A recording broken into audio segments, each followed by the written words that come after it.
Bonsoir. Bonsoir à toutes et à tous. On va commencer, le quart d'heure lyonnais est passé, donc on va y aller. Les 3 quarts d'heure lyonnais, oui, voilà, comme dit le monsieur au premier rang. Non, le quart d'heure. D'abord, merci à tous d'être là, d'avoir bravé le froid et la nuit pour nous rejoindre.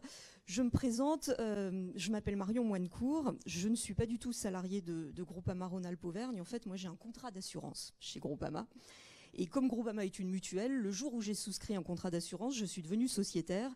Et comme tous les sociétaires, on m'a offert la possibilité, si je le souhaitais, de m'investir un petit peu plus dans le fonctionnement de cette entreprise, ce que j'ai décidé de faire. Et donc, j'ai été élue par les autres sociétaires pour les représenter et je siège au conseil d'administration.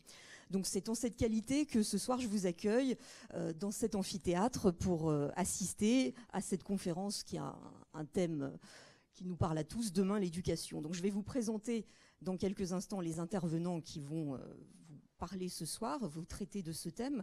Mais avant cela, je voudrais vous expliquer les raisons pour lesquelles aujourd'hui Groupama vous reçoit, les raisons pour lesquelles Groupama s'est investi dans cette soirée, pour que vous compreniez un petit peu notre présence ici. Alors, Groupama, comme je vous l'ai dit, c'est une mutuelle. Le mutualisme, c'est un mode d'organisation qui est apparu il y a à peu près un siècle autour des notions de proximité, de solidarité, d'entraide, d'engagement. Et depuis, on essaye de promouvoir et de continuer à promouvoir ces valeurs pour faire qu'elles ne restent pas de belles paroles, des pétitions de principe, mais pour qu'elles s'incarnent véritablement au quotidien dans des actions. Et ça se manifeste d'une façon, notamment d'une façon assez simple, c'est que l'entreprise alloue chaque année un budget au conseil d'administration et que ce budget sert à financer, à soutenir des actions, des projets locaux dans des territoires où est implantée la société, Groupama Rhône-Alpes-Auvergne, vous voyez à peu près ce que peut être le territoire en question, et des projets et actions locales qui visent justement à améliorer, à dynamiser ces territoires et à rendre des services aux habitants qui y vivent. Alors ça touche plein de domaines très divers, il y en a auxquels on pense tout de suite, les domaines culturels, les domaines sportifs. Bon, je vais pas vous parler foot ce soir, mais il n'y a pas que ça. On soutient des petites associations sportives locales dans des zones rurales, voilà. Bon. On intervient aussi, ça se sait moins, dans le domaine économique et social. Alors à titre d'exemple, on vient tout récemment au conseil d'administration de décider de financer un projet qui vise à améliorer la qualité de vie au travail des personnes qui travaillent dans les associations d'aide à domicile, de façon à ce que leurs conditions de travail soient meilleures et qu'elles puissent du coup se concentrer véritablement sur la qualité des soins qu'elles prodiguent aux bénéficiaires. C'est un exemple. Mais on n'était jamais intervenu jusqu'alors dans le domaine de l'éducation. D'abord parce qu'on ne nous l'avait jamais demandé, ce qui est plutôt une raison assez simple. Et puis ensuite, je crois, parce que si on s'était nous-mêmes interrogés sur l'opportunité de le faire, on se serait très certainement censuré en se disant, non, l'éducation, c'est le monopole de l'État, c'est l'éducation nationale, et une entreprise privée ne va pas aller se mêler de ça. Donc voilà, on ne se mêlait pas d'éducation. Alors on intervient parfois dans des collèges parce qu'on fait des actions de prévention avec la gendarmerie. Il y a une opération qui s'appelle 10 de conduite qui fait de la prévention routière à l'attention des collégiens. Mais enfin, voilà, on reste dans la prévention routière, c'est pas de l'éducation. Jusqu'à ce qu'il y a un an, à peu près, un peu plus d'un an, on voit débarquer une équipe d'enseignantes d'une école de Craponne, l'école de la Gâtelière, qui vient cogner à notre porte et qui nous dit voilà, nous on a un projet qu'on a élaboré qui consiste à favoriser l'apprentissage des mathématiques en appliquant une méthode un petit peu originale qui utilise les techniques du design thinking, technique innovante qui est plutôt utilisée dans l'entreprise. Alors on a monté notre projet, mais on aura besoin pour le mettre en œuvre d'être assisté par un consultant extérieur, le monsieur que vous voyez là. Et on a besoin d'un petit budget pour financer son intervention. Est-ce que vous pourriez nous aider? Alors, pour tout vous dire, dans le conseil d'administration, il y a des retraités, des agriculteurs, des artisans, professions libérales, des salariés d'entreprise, enfin, monsieur et madame tout le monde, des gens comme vous et moi. Et on était tous là en se disant, le design thinking, c'est quoi ? Alors il y a ceux qui parlent anglais, qui essayaient de traduire mot à mot, genre design, dessin, thinking, la pensée, je dessine en pensant, je pense en dessinant, je dessine donc je pense. Bon, voilà, on ne savait pas trop. Donc on a posé quelques questions. On n'était pas sûr d'avoir tout compris, je dois le dire très honnêtement. Mais comme on a peur de rien, on s'est dit allez, on y va. Bon, il y a eu 2 raisons quand même qui nous ont décidé. C'est qu'on avait en face de nous une équipe d'enseignantes qui était vraiment motivée, vraiment impliquée, qui avait bossé son dossier, qui était professionnelle. Et quand je vous disais tout à l'heure que le mutualisme, c'est aussi l'engagement, voilà, on voyait des gens engagés qui avaient envie de se dévouer pour leurs élèves. Donc ça a donné envie. Et puis, on savait aussi que le consultant qu'elles avaient contacté et qui était prêt à les aider, malgré son jeune âge, est déjà a une expérience et une expertise reconnue dans le domaine des techniques d'innovation. Donc ça aussi, il y avait un côté professionnel qui nous rassurait. Puis la deuxième raison qui nous a aussi décidé à y aller, c'est qu'on a eu l'assurance que la hiérarchie de ces enseignantes, l'inspection, validait le projet et ne voyait pas d'inconvénient à ce qu'on puisse y contribuer financièrement. Si ça n'avait pas été le cas, on n'y serait pas allé. Donc on a dit, allez, bingo, on y va. Avec une règle très simple qui a été posée dès le départ, c'est qu'on allait faire un petit chèque, mais qu'on n'interviendrait pas du tout dans l'élaboration du projet, dans sa mise en œuvre. On n'allait pas donner de directives, on n'allait pas mettre les pieds dans l'école, on n'allait pas distribuer des prospectus avec écrit Groupama, les enfants n'auraient même pas droit à un stylo, voilà, c'est comme ça. On était vraiment en dehors, c'était le projet des enseignantes.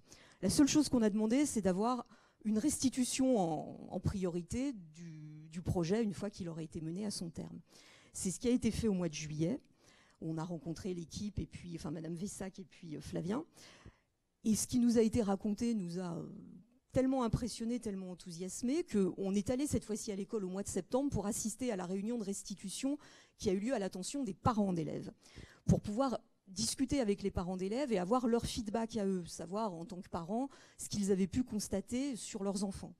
Et ce qu'ils nous ont dit quant aux résultats de cette expérience, non seulement sur la façon dont leurs enfants se comportaient maintenant vis-à-vis des mathématiques, mais aussi sur la façon dont leur comportement général s'était modifié, nous a tellement impressionnés qu'on s'est dit ce serait peut-être bien de pouvoir faire partager cette expérience, la faire connaître, de façon à ce que si d'autres personnes, d'autres enseignants ont envie de s'approprier cette expérience, de monter leur propre projet avec leurs propres contraintes, il ne s'agit pas forcément de dupliquer de la même façon, ils sachent que ça existe et ils puissent peut-être s'en inspirer.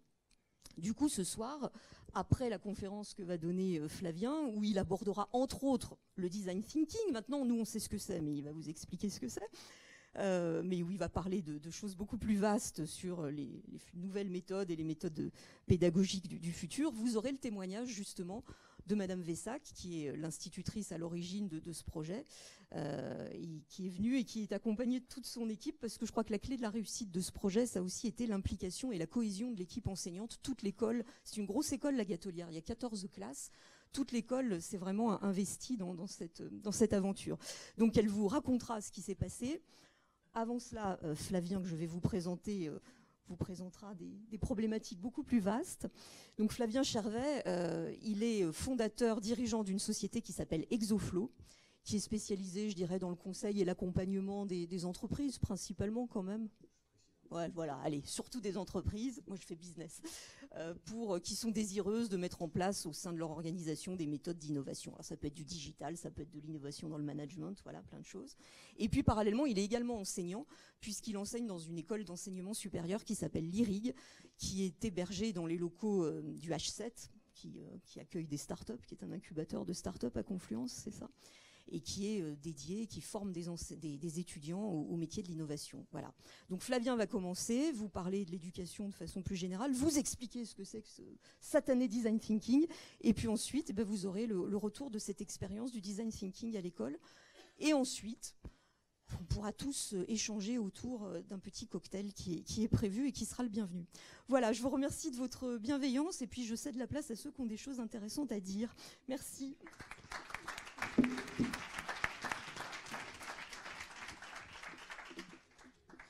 Bonsoir à tous. Alors oui, je vais préciser juste rapidement les choses. Donc la société que j'ai cofondée il y a 2 ans, Exoflow, accompagne en effet des entreprises dans l'innovation et dans leur transformation, avec une conviction assez forte, c'est que le travail est à réinventer en profondeur.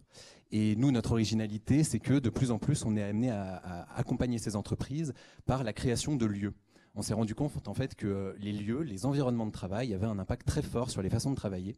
Et donc, de plus en plus, on est amené à créer des lieux innovants pour permettre, enfin, des lieux innovants, ça veut dire des salles de créativité, des salles projets, des laboratoires d'innovation, tous ces nouveaux lieux qui émergent, ces espèces de tiers-lieux d'innovation qui servent aux entreprises à expérimenter de nouveaux modèles.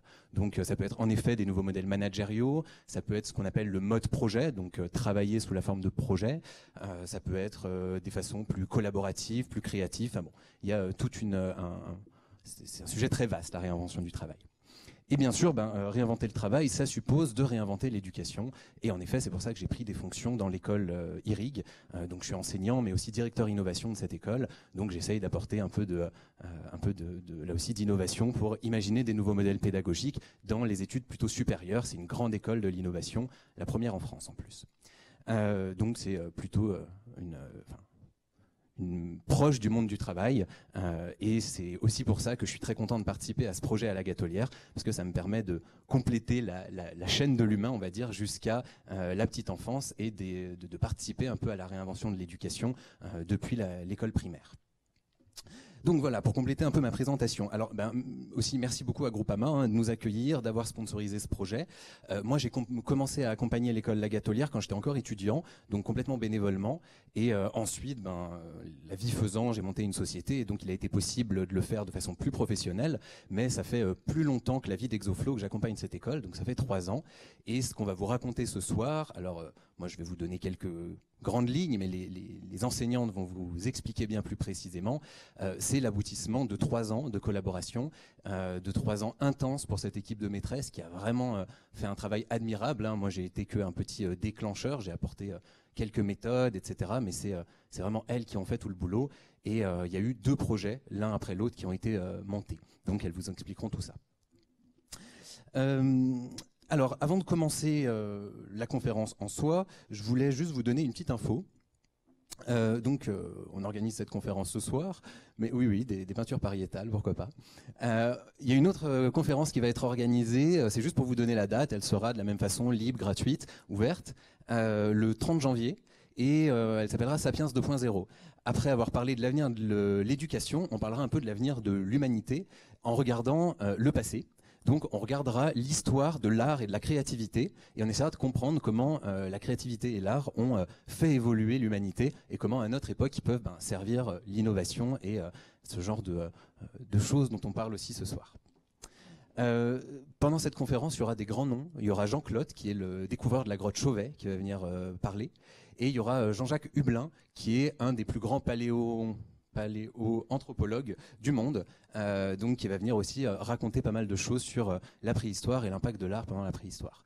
Donc je vous invite à save the date, comme on dit, donc bloquez votre date, et on vous enverra des invitations. J'utiliserai la liste de mails de ceux qui sont présents ce soir pour envoyer les invitations. Ok, alors comment on va procéder ce soir ? Donc moi je vais vous embêter pendant une petite heure, on va voir, des fois je fais moins, des fois je fais plus, je suis pas très bon en timing. L'idée ça va être de réfléchir un peu à pourquoi éduquer autrement en fait.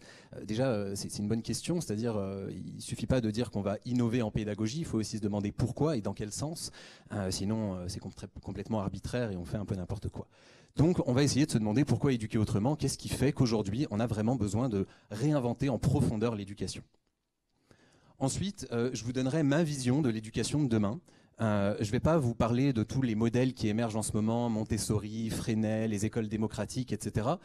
Il y a plein d'infos sur Internet, je ne serai pas le meilleur pour en parler, donc je vous invite à compléter la conférence en allant voir sur Internet. Mais ce que je vais vous donner, c'est plutôt comment moi, à travers mes expériences de la transformation du monde du travail, je vois l'éducation de demain. Donc, je donnerai 3 piliers et un espèce de modèle pédagogique qui est aussi celui qu'on essaye de mettre en œuvre à IRIG. Et que moi j'ai vécu en tant qu'étudiant, puisque j'ai eu la chance de vivre un programme très original qui avait été monté par l'EM Lyon et Centrale Lyon et qui était complètement différent de ce qu'on peut trouver dans l'éducation aujourd'hui. Et enfin, le design thinking, donc le gros mot, je vous expliquerai ce que c'est. C'est une méthodologie de gestion de projets d'innovation. Je vous donnerai plus de détails sur comment ça fonctionne et je vous montrerai que c'est une méthodologie qui s'applique très très bien au contexte de l'innovation, de l'éducation, pour inventer des nouveaux modèles pédagogiques. Donc je vous expliquerai la méthode et puis l'exemple concret de cette méthode, ça sera le projet de la Gatelière. Et donc je passerai la main à l'équipe de maîtresse pour nous parler de ça. Alors, petit modérato encore avant de commencer. L'éducation, c'est un sujet très vaste, immense, très complexe. Donc évidemment, je vais en 45 minutes, 1 heure, pouvoir voir qu'un tout petit aspect de la problématique de la transformation de l'éducation. Désolé, il y en a sûrement qui vont venir me dire « Ah mais tu n'as pas dit ça, tu n'as pas dit ça ». Oui, c'est vrai, parlons-en au cocktail. On pourra aussi échanger avec quelques questions-réponses, mais je ne pourrai pas tout dire évidemment. Donc attendez-vous à être déçus. Vous avez forcément. En plus, l'éducation, c'est un sujet problématique parce que tout le monde a un avis dessus. Donc attendez-vous à ce que je ne sois pas de votre avis et à ce que je ne dise pas les choses auxquelles vous vous attendez non plus. C'est comme ça. Bon, allez, commençons. Donc, première question, pourquoi éduquer autrement? Et je vais en fait commencer par une autre question que je vous pose à vous. D'après vous, quel est le rôle de l'éducation? Il n'y a pas de mauvaise réponse, hein, et il y en a même plusieurs, mais j'ai envie de savoir un peu comment vous concevez l'éducation. Quel est son rôle? Vous pouvez crier, lever la main, il n'y a pas besoin de micro. Oui. Permettre de vivre ensemble, de faire société, c'est très joli. Oui. Trouver sa place dans la société, ok. Transmettre des valeurs. Faire grandir. S'épanouir. Enfin, un mot que j'ai mis aussi sur ma slide d'après. Donner un cadre. Développer ses capacités. Ok, on va s'arrêter là, il y a déjà plein de notions. Elles sont toutes évidemment vraies. Moi, je résume ça en 3 points. Je dis que l'éducation, ça doit préparer au monde dans lequel les enfants vont vivre. Et ça, c'est une grosse problématique aujourd'hui. On est dans un monde plein de bouleversements et c'est très compliqué de prévoir le monde dans lequel nos enfants, nos chers bambins, vont évoluer dans 10, 20, 30 ans. Donc, une problématique par rapport à bien préparer les enfants à un monde qui change. La deuxième, c'est en effet s'épanouir, apprendre à l'enfant à vivre avec lui-même aussi. Et ça, c'est sûrement quelque chose de absolument fondamental que l'école fait plus ou moins bien, selon les cas, mais c'est très important d'apprendre à l'enfant à être heureux, finalement. Ça s'apprend. Et enfin, civiliser. Civiliser, donc, c'est la question du vivre ensemble, en effet. Apprendre à être un citoyen responsable, et je vais même ajouter acteur du monde. Et je dis du monde, pas de l'Europe, pas de la France. Sur ça, je rejoins Edgar Morin qui dit qu'on ne peut plus éduquer aujourd'hui sans une conscience planétaire. Donc, civiliser, et le mot civiliser est fort, on parle de civilisation, faire entrer l'enfant dans la civilisation planétaire qui est la nôtre. Il y a aussi, à travers le fait de se civiliser, développer son sens de l'écologie. Je tiens à le rappeler aussi parce que je pense que c'est important que ça soit intégré de façon beaucoup plus radicale dans l'éducation dès le plus jeune âge à notre époque. On en a gravement besoin. Et ça a été assez longtemps oublié malheureusement. Bref, tout ça, on peut le résumer en un mot qui enfonce un peu une porte ouverte, mais l'éducation, ça humanise l'homme. C'est l'acte humanisant par excellence, ça fait passer du stade d'enfant à stade d'être humain complet, dans toutes ses facettes émotionnelles, culturelles, intellectuelles, etc. Donc l'éducation, finalement, ça pose fondamentalement la question de l'humanisme. Et ce soir, on va faire un peu de philo ensemble avant de rentrer dans l'éducation. Ça pose la question de l'humanisme qui donne une direction à la façon dont on veut éduquer nos enfants. Pour savoir comment éduquer nos enfants, il faut savoir quel humain on veut voir apparaître dans la société du XXIe siècle. Il faut se poser cette question avant de définir des modèles pédagogiques différents. Sinon, en effet, c'est arbitraire. Donc, on va essayer ensemble de voir un peu quel humain émerge au XXIe siècle et on va commencer avec cette citation d'un futurologue américain que j'aime bien, qui considère que les plus grandes révolutions du XXIe siècle ne seront pas le produit de la technologie, mais d'une extension nouvelle du concept d'humain. Alors, on peut penser à ce qu'on appelle le transhumanisme, donc la connexion de l'humain aux technologies et des nouvelles interfaces entre l'homme et la technologie, certes, sûrement quelque chose qui va se développer énormément au XXIe siècle, il va falloir apprendre à vivre avec, mais il y a aussi plein de nouvelles extensions beaucoup plus simplement humaines entre l'humain et lui-même, sans même parler de technologies qui sont à penser pour réinventer l'humanisme. Et on va commencer avec un peu d'histoire. On va commencer avec un peu d'histoire. Philosophie, histoire, on va tout mélanger. Je vous préviens, ce soir, je vous embarque dans un petit voyage. Je me fais plaisir aussi, je raconte des choses, et puis on verra après, c'est à vous de trouver une jolie cohérence là-dedans. Donc, avant le XVIe ou XVIIe siècle, on était dans un monde qu'on peut appeler le monde de la religion. L'humanisme, c'était quoi? C'était un humanisme fondé sur le lien entre l'homme et Dieu. Un humain, c'était quelqu'un dont l'intelligence, c'était d'avoir la foi. Donc on était sur un principe de croyance. Et comme le monde était créé et régi par Dieu, il était parfait, et il fallait surtout pas bousculer l'ordre divin, donc on était dans un monde statique, dans lequel on regardait la tradition, on regardait le passé et on répétait la tradition. Ensuite, au XVIIe siècle, allez, fin XVIe, on va avoir une grande révolution qui est, en tout cas en Occident, je vais parler surtout de la culture occidentale, le reste je connais moins, mais on va avoir une grande révolution qui est portée par l'humanisme des Lumières. Donc l'humanisme des Lumières, c'est encore les représentations humaines dans lesquelles on vit aujourd'hui. C'est un humanisme qui a permis de sortir un peu d'une société peut-être trop religieuse, et il y a deux piliers dans l'humanisme des Lumières. Le premier, c'est le culte de l'individu. Au lieu d'être un individu dépendant de Dieu, on est censé être un individu autonome et libre. C'est pas une vérité en soi, c'est un décret que l'humanisme des Lumières fait. L'être humain est un individu autonome et libre. Ça va donner ensuite les droits de l'homme, et puis aussi le libéralisme, et aujourd'hui la société de consommation. Donc on voit que un même constat au départ philosophique apporte plein de choses différentes dans la société. Et aujourd'hui un individualisme un peu exacerbé malheureusement. Et le deuxième pilier, c'est que l'intelligence de l'homme, au lieu d'être fondée sur les croyances, c'est une intelligence rationnelle. C'est l'apparition du culte de la raison qui nous permet, en comprenant le monde, en l'analysant, de nous rendre comme maîtres et possesseurs de la nature. Ça, c'est les mots de Descartes, j'invente rien. Donc Descartes, un des grands précurseurs des Lumières, ce culte du contrôle et de la maîtrise de la nature par la science, par la connaissance et par la raison. On entre un peu dans l'ère des machines aussi. C'est le moment où on va, pour prendre possession du monde, commencer à concevoir des machines et voir le monde comme une machine. C'est le temps du mécanisme. Donc une machine, c'est plein de pièces bien décrites qui fonctionnent ensemble, c'est bien décomposable, bien analysable, et ça permet d'agir sur le monde. Ça nous a donné toute notre société moderne, la société technologique dans laquelle on vit. Donc évidemment, c'est pas rien pour notre civilisation, le siècle des Lumières, c'est très important. Mais comme je le disais, aujourd'hui, ça s'est développé peut-être un peu trop loin. En tout cas, l'humanisme des Lumières est peut-être un peu dépassé. On voit que l'individu et le culte de l'individu se transformait en individualisme un peu exacerbé, je le disais tout à l'heure. Je ne pense pas avoir besoin de vous le démontrer. Et le concept de rationalité, de l'intelligence rationnelle, a amené une espèce d'hyper-rationalisation. Et on est dans une société où on a fini par aussi rationaliser le travail. C'est Taylor, donc fin 19e, début 20e siècle, on rationalise le travail. On commence à voir les entreprises, elles aussi, comme des belles machines qu'il faut optimiser parfaitement pour qu'elles soient bien huilées et qu'elles produisent le maximum. Donc on va avoir une vision du travail comme étant un travail finalement de machine. Et donc l'homme au travail va être lui-même rationalisé. On va commencer à parler de ressources humaines plutôt que de relations humaines, ce qui était l'origine de l'acronyme RH. Donc on va parler de ressources humaines et on va rationaliser l'homme au travail. Alors, tout ça, cette rationalisation, elle va pousser un petit peu à ce que l'éducation nous prépare à nous spécialiser pour être extrêmement performants dans une tâche bien précise. Si on doit être une maille de la machine, il faut qu'on fasse notre travail de façon extrêmement performante et extrêmement limitée. On est vraiment, malheureusement, la société qui s'est développée, c'est un peu Charlie Chaplin qui serre les boulons dans les temps modernes, vous savez, on finit par être, en tant qu'humain aussi, un peu vu comme des machines. Je ne sais pas si certains ici ressentent ça au travail ou partagent ça ou voient ça dans la société, mais c'est un paradigme et qui a eu beaucoup de sens jusqu'à la moitié du XXe siècle peut-être.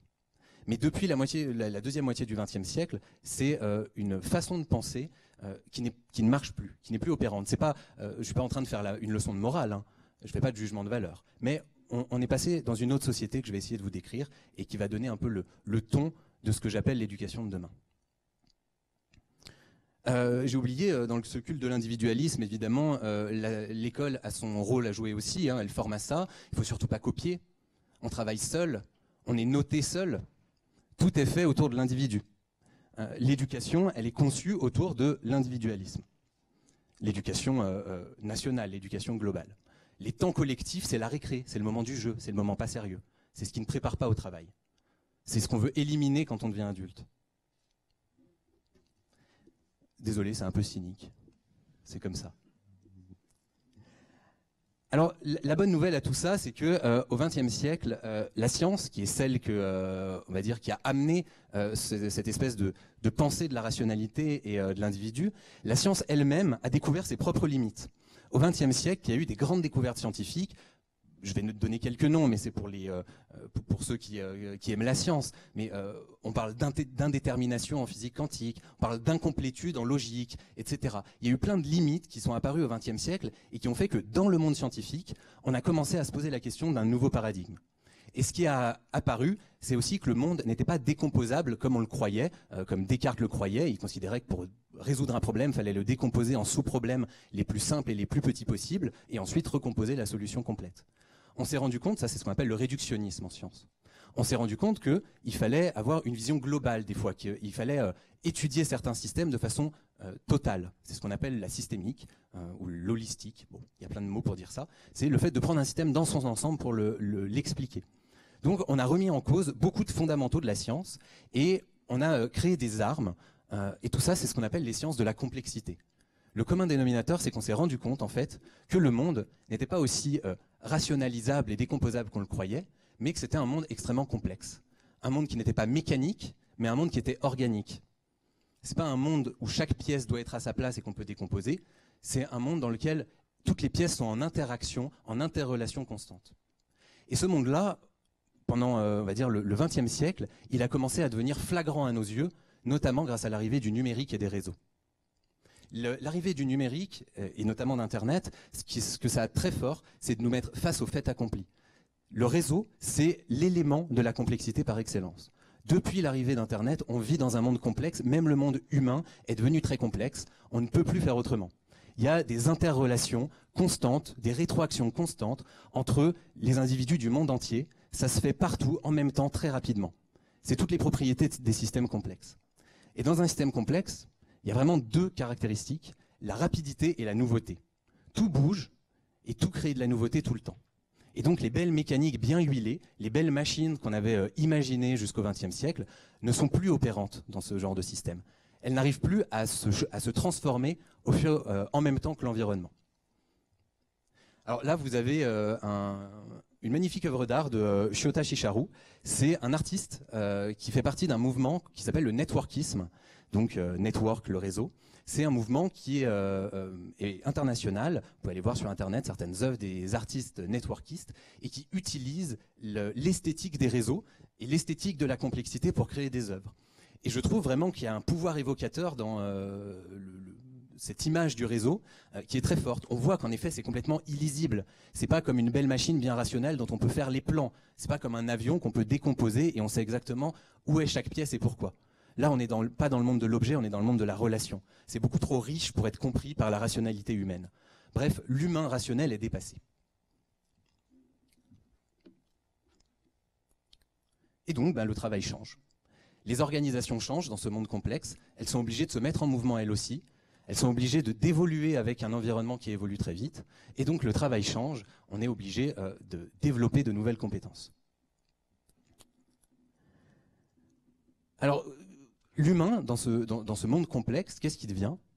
Eh bien, il faut peut-être repenser un peu l'humanisme, passer d'un humanisme fondé sur la rationalité et l'individu, à un humanisme beaucoup plus fondé peut-être sur la capacité à s'adapter et la créativité, qui utilisent la rationalité mais qui n'ont pas comme fin en soi d'être rationnels. Et puis, un deuxième pilier qui est la collaboration. Parce que dans un monde complexe, on a besoin d'avoir énormément de regards différents autour d'un même problème pour être capable de le traiter. Donc on passe vraiment d'une vision de l'intelligence basée sur la rationalité à une intelligence basée sur l'adaptation et la créativité, et d'un humain très individualiste à un humain qui se définit par le collectif. On voit comment les deux piliers de l'humanisme des Lumières doivent évoluer pour correspondre à ce nouveau monde dans lequel on vit. Et je vais citer très rapidement une phrase d'un rapport qu'a fait l'OCDE, qui s'appelle « La société créative du XXIe siècle ». Et ils disent que pendant les premières décennies du XXIe siècle, l'uniformité et la soumission propres à la civilisation de masse s'effaceront devant la créativité et la collaboration d'une économie et d'une société fondée sur le savoir. Donc je trouve cette citation très belle, et elle reprend ces deux piliers que sont la collaboration et la créativité. Alors quelques autres signaux, il y a beaucoup de sociologues qui étudient les valeurs et qui voient qu'on a changé de valeur. On cherche beaucoup moins à posséder des choses et beaucoup plus à être en interaction avec beaucoup de gens de façon riche. On cherche beaucoup plus à s'épanouir, à trouver du sens dans nos vies. C'est ce qu'on appelle des valeurs post-matérialistes qui s'expriment beaucoup plus par la créativité. Bref, on a vraiment, je pense, on est en train de vivre un vrai changement d'humanisme. Et un dernier signal très important pour nous faire revenir tout doucement vers l'éducation, c'est celui-là. C'est un référentiel qui a été créé par l'UNESCO et l'OCDE, et c'est un consensus international autour des compétences clés du XXIe siècle. Vous voyez qu'il n'y a aucune compétence technique. On n'est dans aucune compétence logico-mathématique. Pourtant, c'est elles qui sont les plus promues à l'école. C'est elles sur lesquelles on a les meilleures notes, enfin les meilleurs coefficients. Toutes ces compétences, qu'on appelle les 4 C, pour communication, créativité, capacité à collaborer, enfin collaboration et esprit critique, comme ça en anglais ça fait critical thinking, donc c'est les 4 C. Ce référentiel, il est vraiment international. Donc c'est censé être les compétences qu'on a le plus besoin de développer à notre époque. Et on retrouve ce que j'évoquais, la créativité, la collaboration, auxquelles sont ajoutées la communication qui est très importante pour collaborer et l'esprit critique qui est très important pour être créatif, puisque si on ne remet pas en cause l'existant, on n'invente jamais du nouveau. D'ailleurs, on recrute plus pour un poste, pour une fonction, comme dans une entreprise machine. On recrute de plus en plus des talents. On recrute de plus en plus l'humain pour ce qu'il est, et pas pour juste la fonction qu'il est capable de réaliser. On cherche de plus en plus aussi des profils en T, c'est-à-dire des profils qui ont une spécialisation, parce que c'est important d'avoir des gens qui peuvent être performants, mais qui ont aussi une capacité à comprendre toutes les autres facettes de l'entreprise ou de la culture, etc. Je sais pas, quelqu'un qui travaille dans la comptabilité va de plus en plus avoir besoin de comprendre les technologies, de comprendre la gestion de projet, de comprendre le management, etc. En tout cas pour le monde de l'entreprise. Donc on cherche ces profils en T qui sont des profils finalement transdisciplinaires, on pourrait dire, pour le T. Et tout ça, à partir de ces 4 compétences, ça va nous amener à ce que moi j'entends comme étant l'avenir de l'éducation. Donc jusqu'à maintenant, on était dans la partie dans les nuages, pour tous ceux qui ont l'esprit un peu pragmatique, qui se disent mais qu'est-ce qu'ils nous racontent? Pour tous ceux qui ont l'esprit qui aiment bien les nuages, ils sont trop contents parce qu'enfin, il y a quelqu'un qui raconte des choses un peu philosophiques avant de parler d'éducation. Peu importe, c'est moi qui parle, c'est moi qui choisis. On va pouvoir passer à ce modèle d'éducation qui découle un petit peu de tout ce que je viens de dire. Et ça va être de l'évidence maintenant que j'ai raconté tout ça. Première chose, c'est ce que j'appelle la pédagogie du flocon. C'est le premier pilier. Donc les flocons, ils se ressemblent tous, mais ils sont tous différents. C'est comme les humains. Et un des premiers éléments à prendre en compte, c'est de passer d'une éducation de la masse, une éducation de l'uniformité. On essaye de reproduire à l'identique, parce qu'on a besoin dans le monde du travail d'avoir les mêmes pièces à changer dans la machine, à une pédagogie de la diversité. À une pédagogie où on va essayer de personnaliser les parcours en fonction de chaque enfant et de chaque étudiant, à tous les stades de l'apprentissage, bien sûr. On va lui donner à ces enfants des opportunités éducatives différentes, autant sur les savoir-faire, donc les compétences un peu techniques, que sur les savoir-être. On va vraiment essayer de donner à l'enfant la possibilité d'aller vers ce en quoi il est bon, ce dans quoi il a du potentiel, ce qui lui fait envie. La plupart des pédagogies actuelles cultivent cette diversité. Des pédagogies un petit peu modernes. Alors, on peut donner des exemples concrets de ça. Il y a plein de façons d'y aller. Bien sûr, il y a déjà le retour à des formes d'apprentissage un peu plus maître-élève, ou en tout cas la réinvention de ces formes d'apprentissage, comme le compagnonnage, je ne sais pas si vous connaissez, qui revient extrêmement à la mode aujourd'hui. Les compagnons du devoir, qui est un modèle très basé sur la relation maître-élève. Et quand il y a un maître avec un élève, évidemment, chaque élève apprend différemment en fonction de son maître. On n'est pas sur une éducation de masse. Il y a aussi l'utilisation d'outils technologiques. Tout à l'heure, j'étais critique vis-à-vis de la rationalisation, mais la technologie produit quand même un certain nombre de très belles choses. Et aujourd'hui, on parle beaucoup d'intelligence artificielle. Évidemment, l'intelligence artificielle, c'est un enjeu de société un peu complexe à cerner, mais ça peut servir à personnaliser les parcours en fonction de chaque étudiant. Et vous avez l'EM Lyon, qui est pas loin, qui est la grande école de commerce lyonnaise, en tout cas la plus connue, qui utilise de plus en plus l'intelligence artificielle pour proposer à chaque étudiant des outils qui permettent de personnaliser son parcours en fonction de ce vers quoi il veut aller, pour créer des espèces de CV à la carte, où chaque élève va développer des compétences différentes. Vous avez aussi la concentration, comme je disais, sur les savoir-être. Chaque personne est très différente de par sa façon de fonctionner. Donc si on donne des modalités d'apprentissage différentes à chaque enfant, qui passent parfois par l'intellectuel, mais aussi par le corps, aussi par la relation avec les autres, peut-être par le jeu, etc., chaque enfant va apprendre différemment, dans la forme de son apprentissage. Ça demande aussi, et là, pardonnez-moi pour l'éducation nationale, de détruire la notion de programme. on ne programme que ce qu'on veut reproduire à l'identique. Donc l'éducation doit s'affranchir des programmes. Le programme scolaire, à mon avis, n'a plus lieu d'être. Alors je proposerai une alternative juste après. Hein. Je détruis pour construire. C'est le principe de l'innovation. Et puis la diversité qu'on veut recréer à partir de cette pédagogie du flocon, ça passe aussi par la mixité dans les classes et de casser un petit peu ce qui est de plus en plus prégnant, malheureusement, une éducation à deux vitesses avec des écoles privées qui sont chères et qui reproduisent un petit peu un certain nombre de classes et des écoles publiques qui sont de plus en plus, où on laisse de plus en plus le niveau malheureusement se dégrader. Et c'est souvent une question de moyens, mais aussi une question de culture. Donc remettre de la mixité dans toutes les classes, c'est-à-dire imposer, peut-être à partir de, même pour les écoles privées, imposer d'avoir une diversité de classes, une diversité de culture, avoir des enfants handicapés dans les classes. On l'a vu à la Gatolière où il y a une classe d'handicapés et qui a apporté une richesse énorme dans les projets qu'on a pu imaginer. C'est une vraie richesse et ça permet à chaque enfant de trouver aussi sa complémentarité par rapport aux autres, de ne pas être avec les mêmes que lui, justement.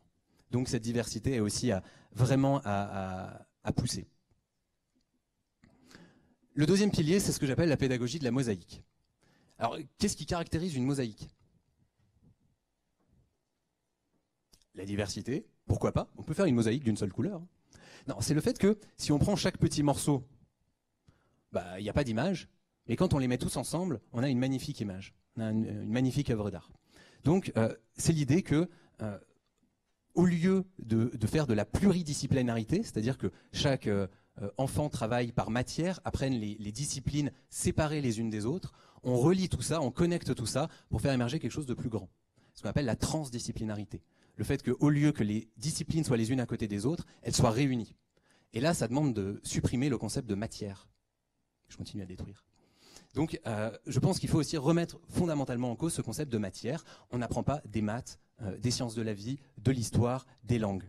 Il faut que tout ça soit mixé et tout ça s'interpénètre. Parce que justement, on est dans un monde complexe où il va falloir utiliser tout ce maillage de connaissances. Et ça demande que dans l'éducation un peu supérieure, au lieu de s'hyper spécialiser, on garde, en mettant parfois un peu des œillères, on garde quand même les chakras ouverts et que même quelqu'un qui est, je ne sais pas, docteur en biologie, peut-être qu'il apprenne aussi la philosophie pour pouvoir traiter la biologie avec éthique, qu'il apprenne aussi le monde de l'entreprise parce qu'il va sûrement y être confronté, qu'il apprenne, etc., et qu'il complète son savoir spécialisé par une culture de beaucoup d'autres domaines. Encore une fois, cette idée de profilanté. Donc, la pédagogie de la mosaïque, c'est faire en sorte que le tout soit plus grand que la somme des parties. Et enfin, alors en plus c'est vachement bien parce que ça développe l'esprit de synthèse, ça permet de voir les problèmes sous plein de regards différents, ça développe la créativité, etc. C'est connecter les savoirs, c'est ce que l'humanité a fait de mieux aujourd'hui pour inventer des choses géniales. Toutes les grandes inventions en sciences, par exemple, ou en art, c'est quand on a connecté des domaines. On cherche, en science, on cherche à arriver à connecter des domaines parce qu'il en sort toujours des choses très nouvelles et très fortes. Donc c'est vraiment une intelligence de très haut niveau. Et enfin, la pédagogie de l'abeille. Et donc là, c'est vraiment pour revenir sur cette notion de collectif. Chacun doit trouver sa complémentarité à travers le collectif et ne doit pas chercher la performance collective. On n'est plus dans un monde où on peut se permettre de se la jouer collectif, de se la jouer individuelle. Il faut se la jouer collectif. Il faut se définir par le collectif.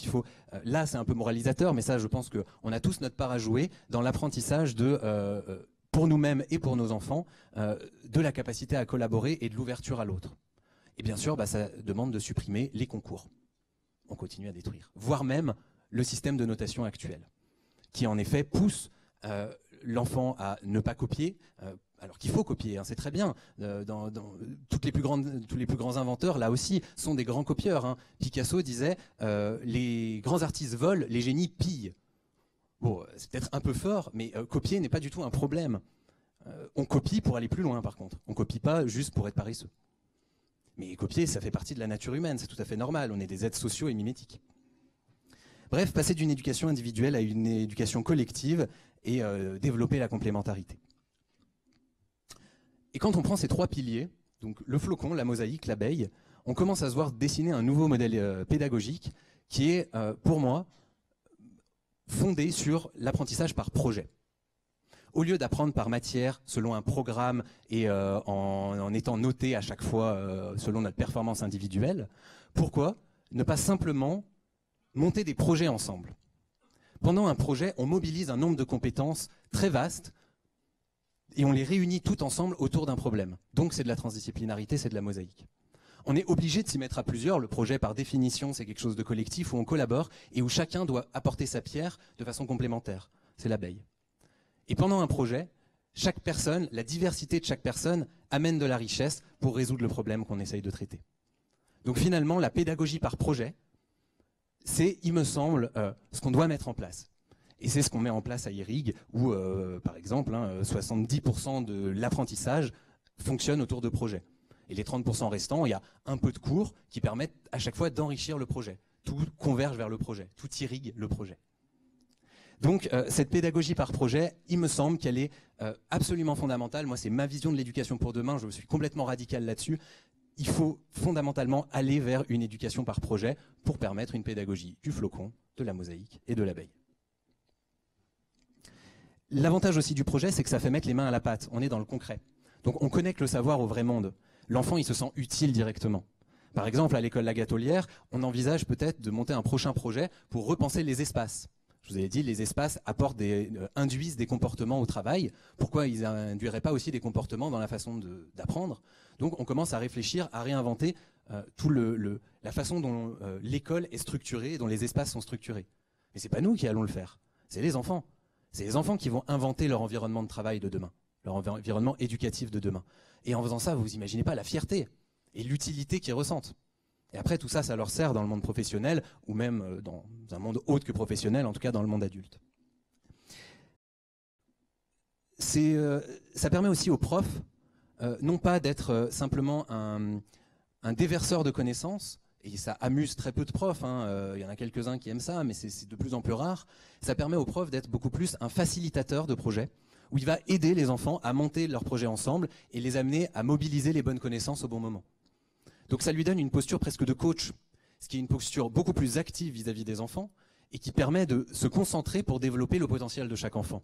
Au lieu d'être tout le temps constamment devant la classe à devoir raconter et à contrôler tout ce qui se passe, l'enseignant il peut simplement se balader au sein d'ateliers que les enfants peuvent réaliser pour monter des projets. Et les enfants, ils sont autonomes. Quand ils sont sur un projet réel, concret, ils avancent. Donc le professeur peut simplement se balader et aller aider les enfants, faciliter les groupes en fonction des difficultés qu'il peut y avoir. Donc ça change aussi le rôle du prof. Et j'ai l'impression, en tout cas de tous les profs que je connais, que ça plaît plutôt cette nouvelle posture. Bon, comment on fait? Parce qu'on n'en est pas là, évidemment.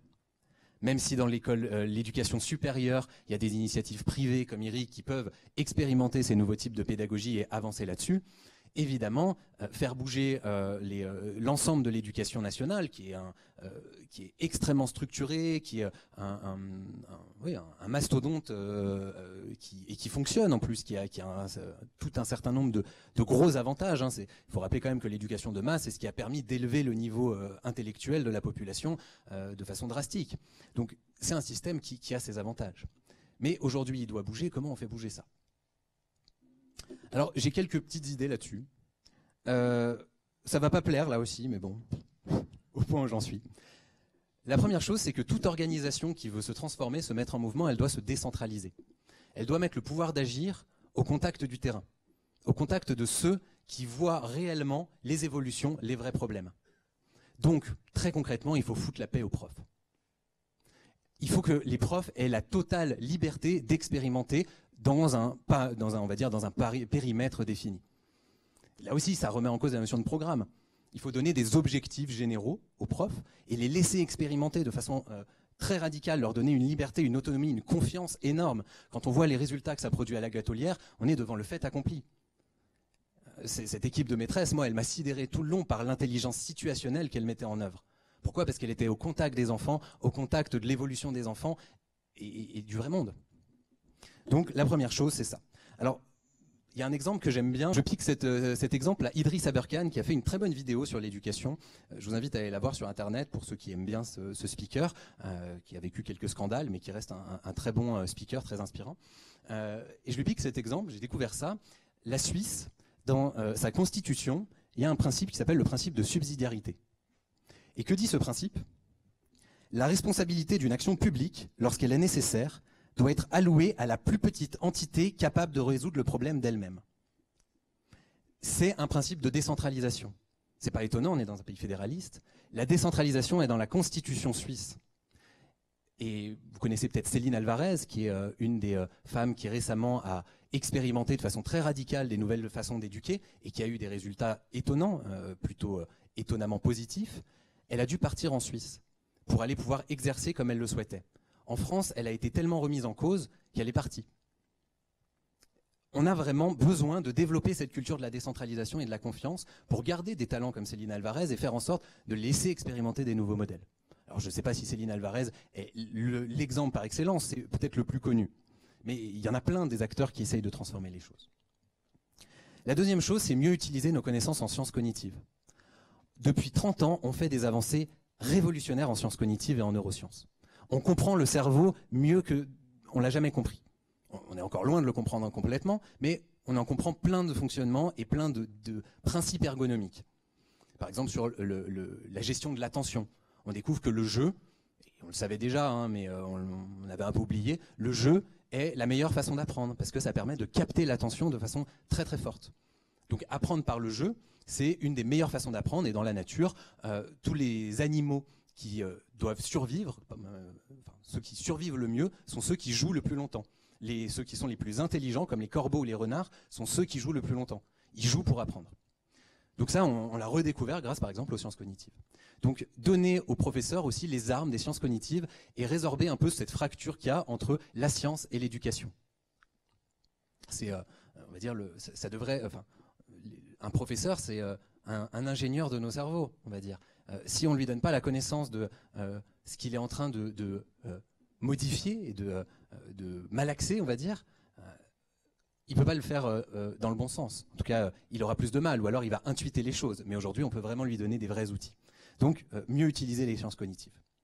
Et puis, donner aux profs les bons outils pour ensuite innover au contact des élèves, et donc peut-être leur apprendre un peu plus le design thinking dont on va parler maintenant. Quelle transition. Alors, le design thinking, derrière un gros mot anglais qui veut dire simplement la pensée design, il se cache une méthodologie très pragmatique et pas si compliquée à comprendre en réalité. Donc c'est ce qu'on a utilisé à la Gâtelière, ce que j'avais commencé à utiliser avant même de monter ma société, et ce qu'on utilise qu'on a encore utilisé cette année pour monter le projet d'innovation pédagogique qui va vous être présenté. Donc dans ma société, c'est aussi l'outil principal qu'on utilise, la méthodologie de gestion de projet principale qu'on utilise auprès de nos clients, comme par exemple à Groupama. On accompagne un certain nombre de beaux projets innovants chez Groupama, et on applique cette méthodologie, même s'ils commencent à être tout à fait experts eux-mêmes du sujet. C'est l'outil qu'on a apporté. Alors, le design thinking, au départ, c'est une méthodologie d'innovation. Alors bon, j'ai mis une slide avec, comme j'avais parlé tout à l'heure, j'avais fait un petit écho au transhumanisme, j'ai mis une slide qui fait un peu peur, avec un homme à moitié cyborg, mais bon, il est juste question d'innovation. L'innovation, juste pour donner un rappel de ce que c'est, pour qu'on puisse comprendre ce qu'est le design thinking, l'innovation, c'est pas juste de l'invention. C'est une invention qui trouve son marché. C'est une notion économique au départ. On pourrait dire de façon plus générale que c'est une invention qui se diffuse dans la société. C'est une invention qui réussit. C'est pas juste l'inventeur du dimanche qui, dans son garage, a inventé la fourchette à bourron. Ça se diffusera pas. Ça marche pas. Donc, l'innovation, c'est une invention utile qui marche. On va dire, jusqu'au monde de la complexité, donc quand on était dans un monde scientifico-technique, l'innovation était très technique.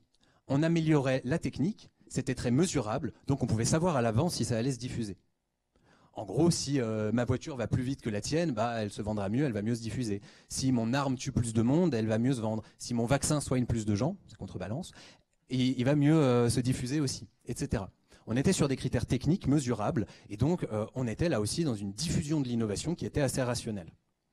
Depuis l'arrivée du numérique et de cette révolution qui est quasi cognitive, cette révolution d'humanisme qu'on vit depuis 20 ou 30 ans, les modes de vie changent tellement qu'il y a un nouveau type d'innovation qui est apparu, qui s'appelle l'innovation d'usage.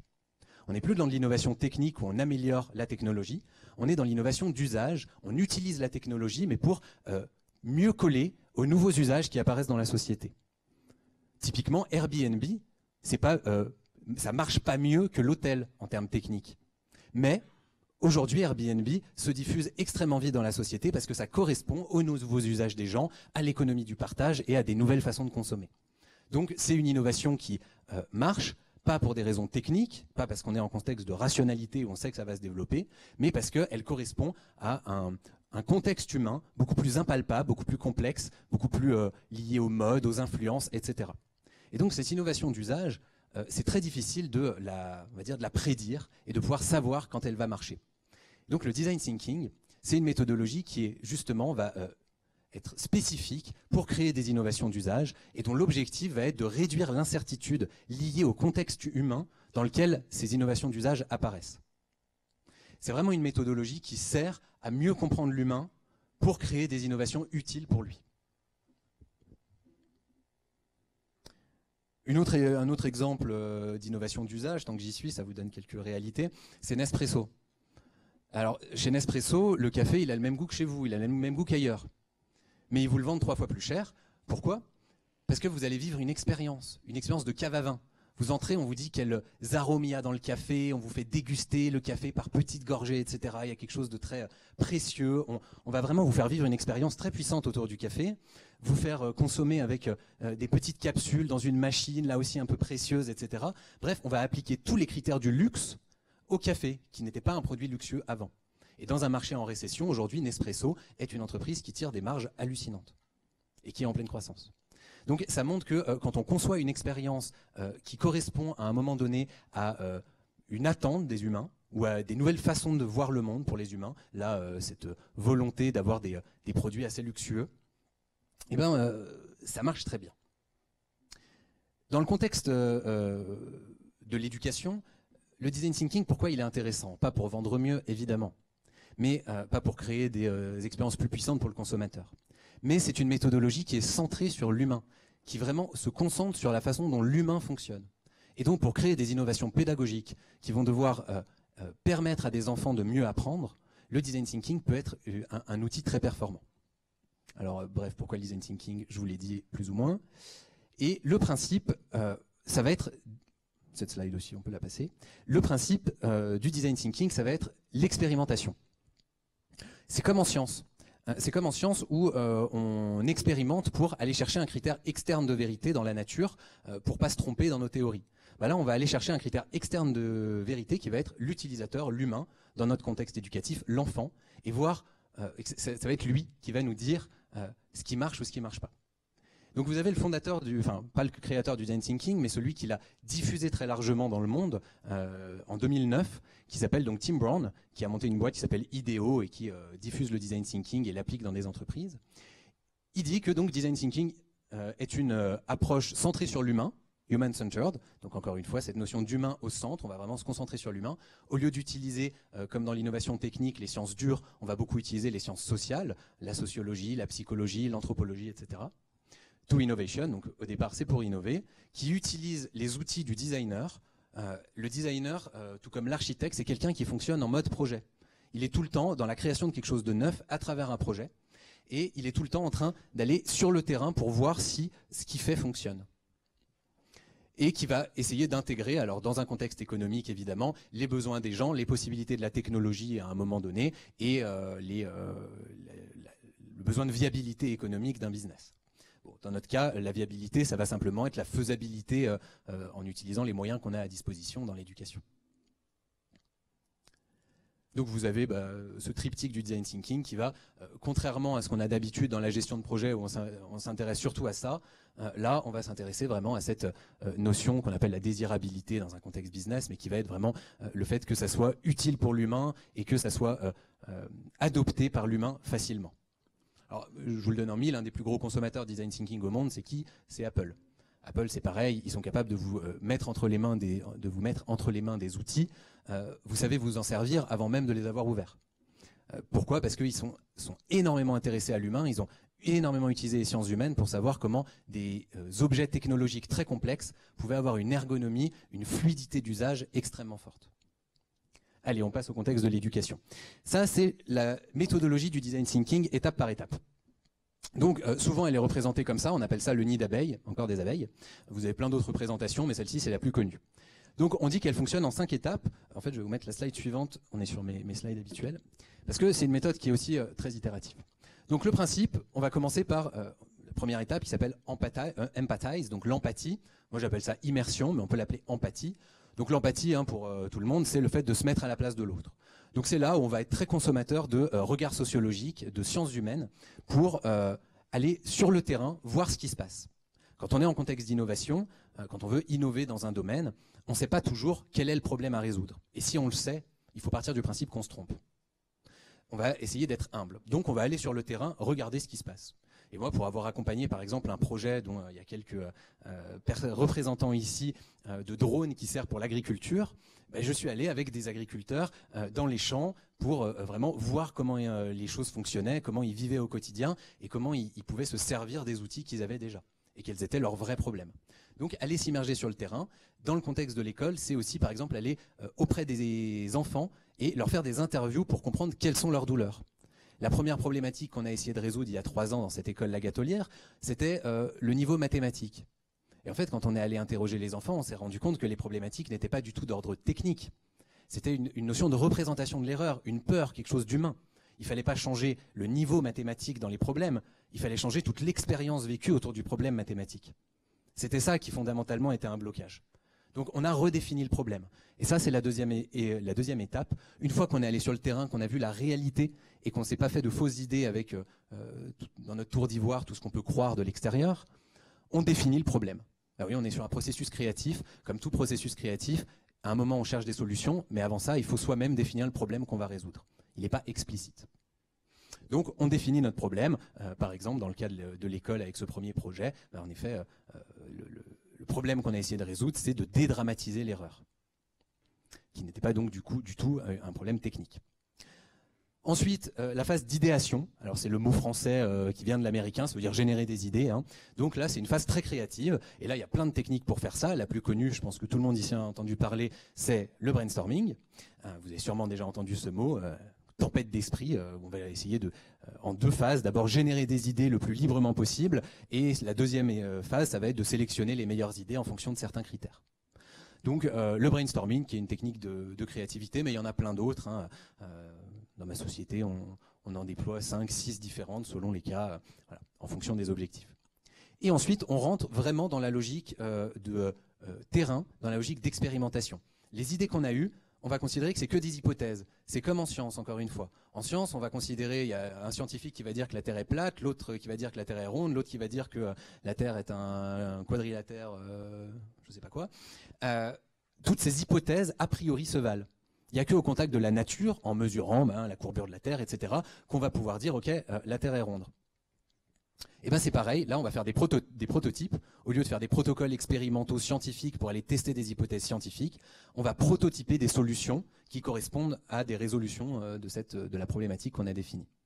Donc les prototypes, on va les amener sur le terrain, on va les mettre dans les mains des utilisateurs pour voir si ça répond en effet à la problématique qu'on avait définie.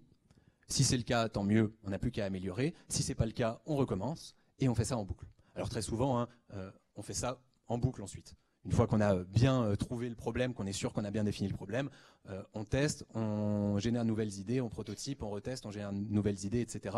pour constamment améliorer la solution qu'on a pu imaginer. Donc, typiquement, dans le projet qu'on va vous présenter, il y a eu des prototypes qui ont été faits, on les a mis dans la main des enfants, on a mis les enfants dans le contexte de ces prototypes, puisque c'était des méthodologies pédagogiques, et on a vu comment ils passaient à travers ces processus pédagogiques. Ensuite, là aussi, on les a encore interviewés pour avoir des retours, et on a amélioré plusieurs fois, comme ça on est itéré, jusqu'à arriver à une expérience pédagogique qu'on vous présentera ensuite, et qui est très performante. Aujourd'hui, on l'a à peu près démontré. Donc voilà, c'est pas une méthodologie très compliquée dans sa compréhension, c'est une méthodologie très complexe à mettre en œuvre parce qu'elle demande vraiment de s'immerger dans un contexte humain, de regarder les choses avec énormément d'humilité et de constamment essayer de mieux comprendre le problème qu'on est en train de résoudre. Et on est dans une société où on adore trouver des solutions, mais on a beaucoup de mal à poser des problèmes. Donc c'est un des gros apports de cette méthodologie dans le monde de l'innovation. Et donc là aussi, quand on prototype et qu'on teste, on va utiliser les sciences humaines pour essayer de regarder les choses sans biais, de la façon la plus neutre possible. Voilà en gros pour le design thinking. On le représente aussi de cette façon-là, c'est juste pour vous montrer un peu la logique créative qu'il y a derrière. On a 2 champs, le champ du problème et le champ de la solution. Et à chaque fois, on va utiliser un phénomène qui est de divergence-convergence, c'est-à-dire ouvrir le champ des possibles au maximum. On ouvre les possibilités. Donc ici, on va sur le terrain, les chakras ouverts, et on s'imbibe de l'environnement en découvrant un contexte. Voilà, moi quand je suis allé dans les champs avec les agriculteurs, c'est pas forcément de là que je venais. Je connaissais pas bien ce monde-là. Il a fallu que je regarde les choses avec le plus d'ouverture possible pour être sûr d'être capable de m'en imprégner. Et puis, quand on définit le problème, on supprime un certain nombre de choses qu'on a vues sur le terrain, on en choisit certaines, etc. Et on referme le champ des possibles pour arriver à un problème. Et puis après, de nouveau, divergence-convergence. On ouvre le champ des possibles en générant plein d'idées. Et sur le terrain, en prototypant et testant, on élimine toutes les solutions qui ne vont pas.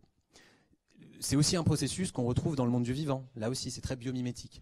L'évolution naturelle fonctionne avec ce principe de divergence-convergence, où les espèces vont, à partir d'un certain nombre de mutations et de ce qu'on appelle des crossovering over, bon, c'est pas très important, il va y avoir des variations qui vont être faites dans les espèces, et la sélection naturelle, donc les pressions de l'environnement, vont sélectionner que les meilleures espèces, celles qui sont capables de survivre.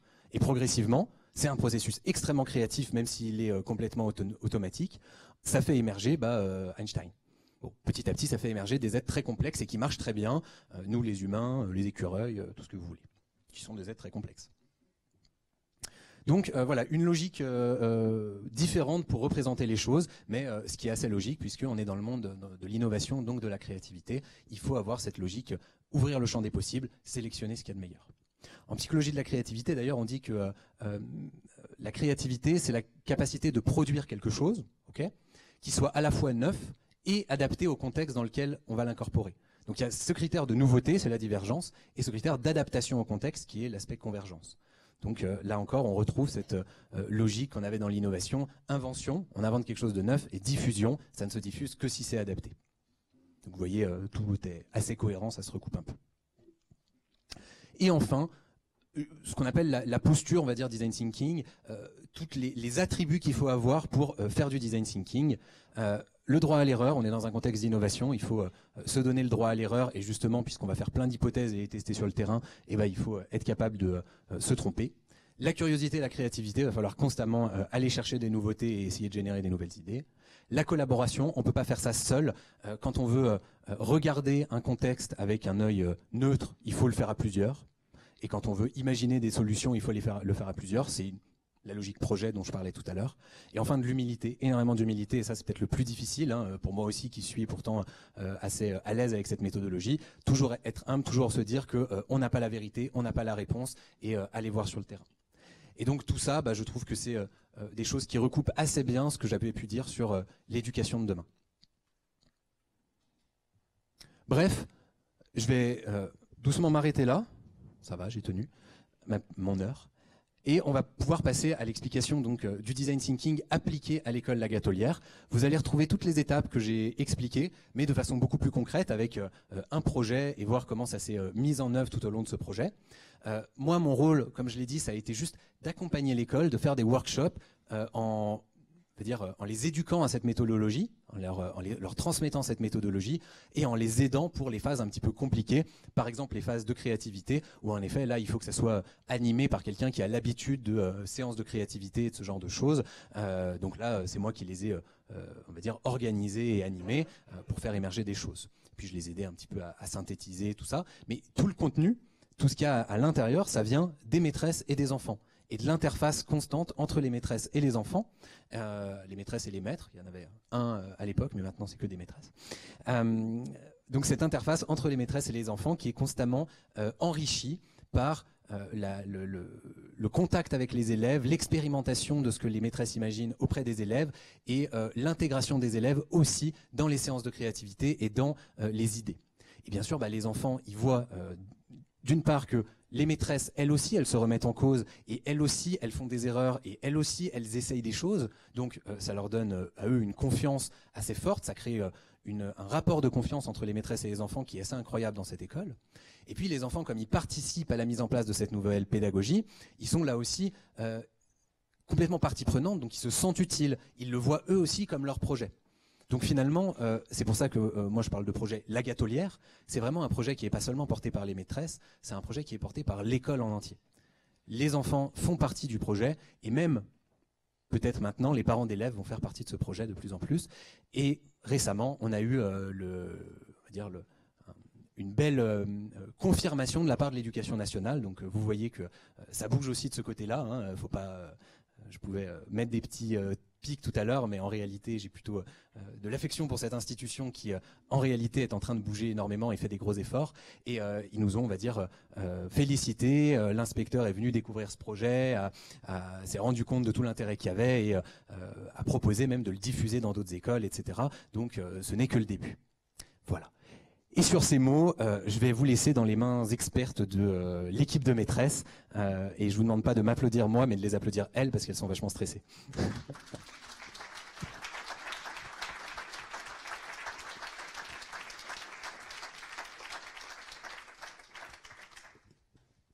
Donc Frédéric Veissac, la maîtresse qui a un peu initié toute cette logique projet.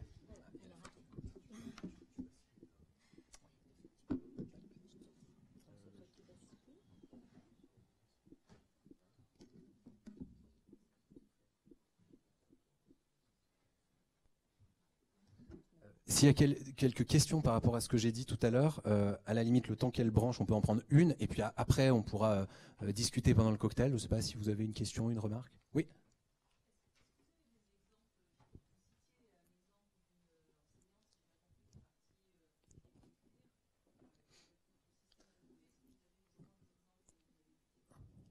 Alors, tout le pragmatisme dont je parlais, que ce soit celui du design thinking ou de cette éducation fondée sur le projet que je prône un peu, c'est du pragmatisme très anglo-saxon, en effet. Hein. En termes de culture, on va pas se mentir, c'est quelque chose d'assez anglo-saxon et qui est, je crois, enfin, cette culture anglo-saxonne, c'est pas pour rien, à mon avis, qu'en ce moment elle est à la mode. Elle correspond vraiment à un besoin dans la société d'être plus réactive, d'être plus au contact du terrain, de sentir les choses qui se transforment et d'être moins dans un perfectionnisme à la française qui a ses avantages à certaines époques. Quand ça bouge moins, le perfectionnisme permet, on le connaît dans notre pays, la France, on a une des plus grandes richesses d'intellectuels et de grands mathématiciens, scientifiques, etc.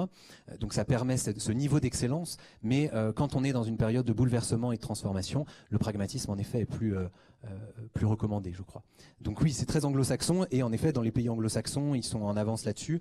Dans les pays nordiques aussi, ils avancent beaucoup, mais là, moins centré sur la notion de projet, de contact avec le réel, plus sur la notion de couver l'enfant, faire en sorte que l'enfant soit très heureux, très épanoui, et ça pose d'autres problèmes aussi. On grandit pas uniquement dans un cocon. Et parfois, les pays nordiques sont un peu critiqués pour ça, en tout cas certains modèles, hein, pas tout, voilà. Après, des gens spécifiquement que je connaîtrais, des noms que je connaîtrais, j'en ai vu passer plusieurs dans des lectures, etc. Il faudrait que je retrouve des sources. Là, j'en ai pas qui me viennent en tête comme ça.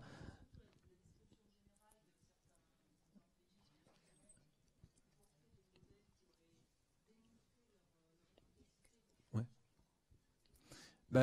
Je crois que parmi les modèles que moi j'ai vus être les plus proches de ce que je peux raconter, c'est au Canada. Au Canada où vraiment c'est assez incroyable. Les écoles qui fonctionnent par projet, c'est très très très courant, etc. Alors tout ce que j'ai dit n'est pas exactement, n'est pas calqué sur ce qu'on peut trouver au Canada, mais il y a un niveau là-bas dans l'évolution pédagogique qui est assez impressionnant. Donc vous pouvez aller voir de ce côté-là.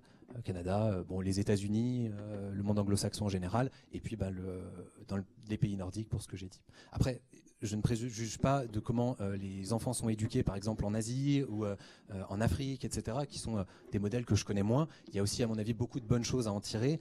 Par exemple, dans le rapport maître-élève, à mon avis, en Asie, ils ont pas mal de choses qui ont survécu, même si avec l'explosion démographique, maintenant, ça ne doit pas être facile pour eux. Mais je connais beaucoup moins, donc je ne vais pas trop m'avancer. De rien.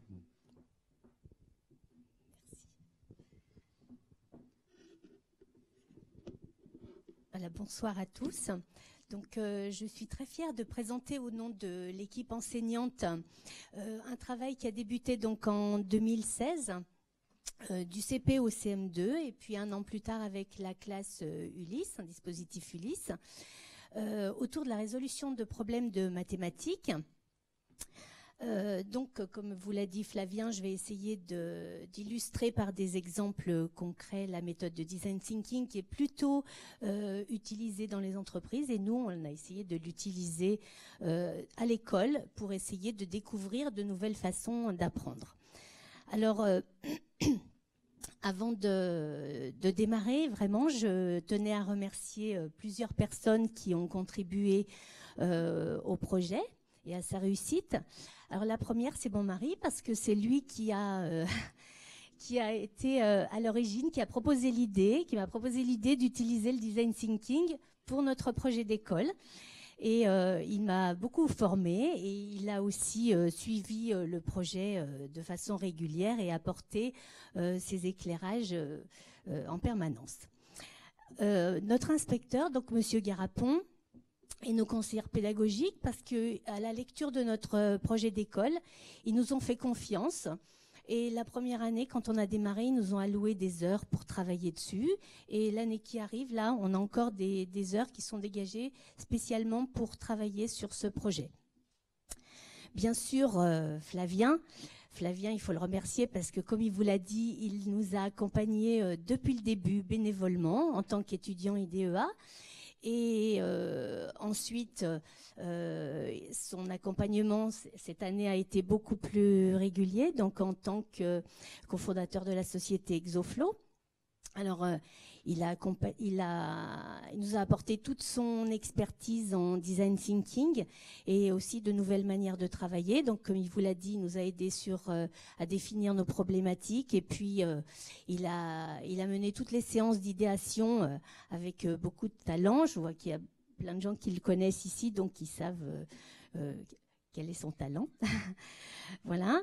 Et donc, cette année, en quête de Smile, donc le projet qu'on va vous présenter ce soir, il a pu aboutir parce que l'accompagnement a été régulier. Et donc, ça a été vraiment un plaisir pour nous, et on a pu aller beaucoup plus loin grâce à cet accompagnement régulier. Et sans lui, on ne serait pas arrivé à ce résultat. Et si cet accompagnement a été régulier, et si on est arrivé à ce résultat, c'est aussi aux élus de la Fédération du Rhône de Groupama, parce que c'est eux qui nous ont soutenus financièrement et qui ont permis cet accompagnement. Et sans eux, on n'aurait pas pu aboutir à ce projet. Donc vraiment, comme Marion vous l'a dit tout à l'heure, c'était pourtant un peu flou pour eux au départ. Voilà, ils savaient pas bien ce que c'était, les smiles, c'était vraiment... mais bon, voilà, ils se sont lancés et ils nous ont sponsorisés. Donc vraiment, un grand merci. Et enfin, il faut souligner que mes collègues se sont beaucoup investis et ils n'ont pas hésité à participer au projet. Donc dès le départ, alors que ce soit des personnes qui sont installées depuis longtemps dans l'école ou des personnes qui sont de passage. Voilà, chacun s'est investi et c'est vraiment, comme l'a dit Flavien tout à l'heure, un travail de toute une équipe. Alors, avant de vous parler vraiment de l'enquête de Smile, donc ce projet qu'on a fait cette année-là, je vais faire un petit retour au départ, donc il y a 3 ans, un petit retour en arrière. En fait, on avait un projet d'école à écrire. Et l'un des axes de notre projet d'école, c'était la résolution de problèmes en mathématiques. En fait, on avait vu que nos élèves avaient quelques difficultés dans ce domaine-là. Donc, on savait qu'il fallait qu'on améliore les résultats. Donc, si on avait procédé comme on le fait habituellement, on se serait dit effectivement, ils ont des problèmes en mathématiques ou alors en lecture, ils n'arrivent pas très bien à lire les énoncés, et on serait resté sur cette position-là. Et ce qu'on a fait à ce moment-là, on a décidé d'utiliser donc le design thinking et de partir vraiment de du besoin de nos élèves. Donc, en parallèle parallèle de l'écriture de notre projet d'élèves, on a réalisé donc des interviews. Ça correspond à la première phase du design thinking dont Flavien vous a parlé tout à l'heure. On a interviewé des élèves qui étaient à la fois des extrêmes, des élèves en réussite, en résolution de problèmes, et des élèves qui étaient en difficulté en résolution de problèmes. Et vraiment, on a été surpris par les réponses qu'on a obtenues, parce que c'était des réponses qui étaient liées bien sûr au domaine des mathématiques, mais ça nous a renvoyé sur notre parcours citoyen, et notamment on s'est rendu compte que les élèves parfois manquaient de confiance en eux. Donc c'était par exemple, ah bah tiens, c'est des mathématiques, moi je sais pas faire, je vais pas y arriver. Donc dès le départ, ils se bloquaient, ils se mettaient en échec avant même d'avoir essayé quoi que ce soit. Également, on s'est rendu compte que le statut de l'erreur, c'était vraiment quelque chose pour eux. La peur de se tromper les bloquait énormément. Donc, ça a été très intéressant d'utiliser le design thinking et de les interviewer, parce que si on ne l'avait pas fait, on n'aurait pas vu tout ça. Alors cette peur de l'échec, on voit que c'est quelque chose qui n'est pas réservé au domaine des mathématiques, et c'est vraiment quelque chose qui est ancré dès le plus jeune âge chez les enfants. Voilà, je vous laisse lire.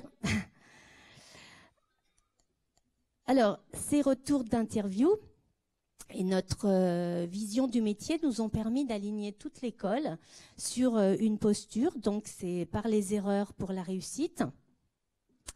Et de définir également 3 problématiques. Donc là, on était, après avoir fait donc la phase d'interview de nos élèves, on est passé à la deuxième phase du design thinking, vraiment définir les problèmes. Donc on a défini 3 problématiques. L'erreur, comment pourrions-nous la dédramatiser ? Comment pourrions-nous faire en sorte que les élèves passent d'un problème au plaisir de chercher, et comment pourrions-nous amener les élèves à se faire une représentation des problèmes? Parce qu'on avait vu également que si les élèves réussissaient, ceux qui étaient en réussite, ils nous disaient toujours, ils nous ont apporté aussi, eux, leur stratégie, comment ils faisaient pour réussir, et on s'est servi aussi des stratégies des élèves en réussite. Alors, on a fait donc une première série de séances d'idéation. Donc, séance d'idéation, et on est arrivé à un premier prototype. Donc les smiles. Alors les smiles, ce sont des situations mathématiques innovantes en étant libérées des erreurs. Donc on s'est dit que pour dédramatiser les erreurs, pour faire en sorte que les élèves aient moins peur des problèmes, bah déjà il fallait enlever ce nom qui n'allait pas. Donc on ne fait plus de problèmes, mais on fait des smiles. Alors, changer le nom, c'est bien, mais c'est pas suffisant. Donc, on a également changé d'autres choses, notamment la façon de les faire. Donc, les élèves travaillent par équipe. Donc, ils résolvent leur petit smile généralement en équipe. Ce qui fait que, vu qu'il y a de l'entraide entre eux, ils sont plus à l'aise. Celui qui est un peu en échec, il va toujours pouvoir s'appuyer sur ses petits camarades pour s'en sortir. Deuxième chose, on leur fait écrire des smiles. Alors écrire des smiles, c'est eux qui les inventent. Parce qu'ils nous avaient dit notamment que ce qu'ils aimaient, c'était avoir des smiles, des problèmes qui les concernaient eux. Donc on s'est dit, bah, si on leur fait écrire eux leur propre smile, ils vont sans doute écrire des choses, je sais pas, à propos de cartes Pokémon, partie de billes, foot ou je ne sais quoi. Donc voilà, ils écrivent des smiles, donc ils les écrivent sur des choses qui les concernent. S'ils les écrivent, c'est qu'ils ont eux-mêmes pensé à la résolution. Qu'est-ce que ça va être le résultat, comment les autres vont faire pour le résoudre, et puis ils ont aussi compris ce que c'était qu'un smile. Qu'est-ce qu'il fallait? Il fallait qu'il y ait une question, qu'elle soit posée de telle ou telle façon, qu'il y ait un petit énoncé, voilà. Donc ces smiles qu'ils écrivent, ils les écrivent soit pour des élèves de la classe, soit quelquefois pour des élèves d'autres classes. Donc le fait de se les échanger, ils aiment bien. Ça apporte un petit peu de piment. Voilà. Alors en parallèle à ça, on a aussi réfléchi sur nos autres problématiques et notamment comment on pourrait amener les élèves à se faire une représentation des problèmes et à ne pas prendre non plus les données au hasard, parce que c'est souvent ce qui se passait chez les élèves en difficulté. Du coup, on leur a proposé des problèmes qui ne soient pas des problèmes numériques, mais on a proposé des problèmes géométriques, des problèmes de logique. Et puis, on leur a... on a changé un peu la façon de les aborder et de la façon dont ils allaient les comprendre. C'est-à-dire que pour les comprendre et pour chercher la solution, ils ont plusieurs stratégies possibles qu'ils ont trouvées eux-mêmes et que ceux qui réussissaient nous ont donné. Par exemple, jouer la scène. Ils peuvent jouer la scène qui est énoncée dans le smile. Ils peuvent donc utiliser du matériel. Ils peuvent faire des dessins, des schémas, des calculs qui ne soient pas forcément une procédure experte, mais ils se débrouillent comme ils veulent. Donc ça, c'est dans la façon de les aborder et également dans la façon de les restituer. C'est-à-dire que quand ils nous les restituent, on peut très bien avoir comme justification ça peut être un dessin, ça nous convient comme forme de justification. Ça peut être une opération ou une phrase de réponse, peu importe. Alors, je suis passée un peu vite à la suivante, mais le jeu étant un vecteur d'apprentissage puissant, on organise également des tournois de smile. Donc à chaque veille de vacances, le mercredi avant les vacances, on organise des petits tournois de smile. Donc par groupe de 3 en général, les élèves sont mélangés. S'il y a 2 CE1 ou 2 CP, on mélange tous les élèves. On peut aussi mélanger différents niveaux, hein, c'est pas... Et les élèves donc ont des smiles à résoudre. Donc par exemple là c'était des smiles de CP. Donc ils ont 4 smiles à résoudre. Et vous voyez qu'il y a des petits smileys. Donc c'est ce qu'ils gagnent à la fin. Alors pour gagner les 3 smileys, il faut avoir trouvé la réponse exacte et il faut l'avoir justifiée.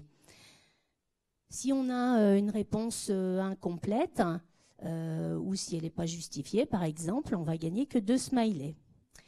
Et dans tous les cas, à partir du moment où on a essayé, on a fait une tentative, même infructueuse, on a quelque chose qui est faux, on voit qu'il y a des traces de crayon qui ont été toutes gommées, ça vaut un smiley. Ce qui fait qu'on valorise toute tentative et on valorise aussi l'échec en faisant ça. Donc, chaque fois qu'ils essayent, de toute façon, ils ont un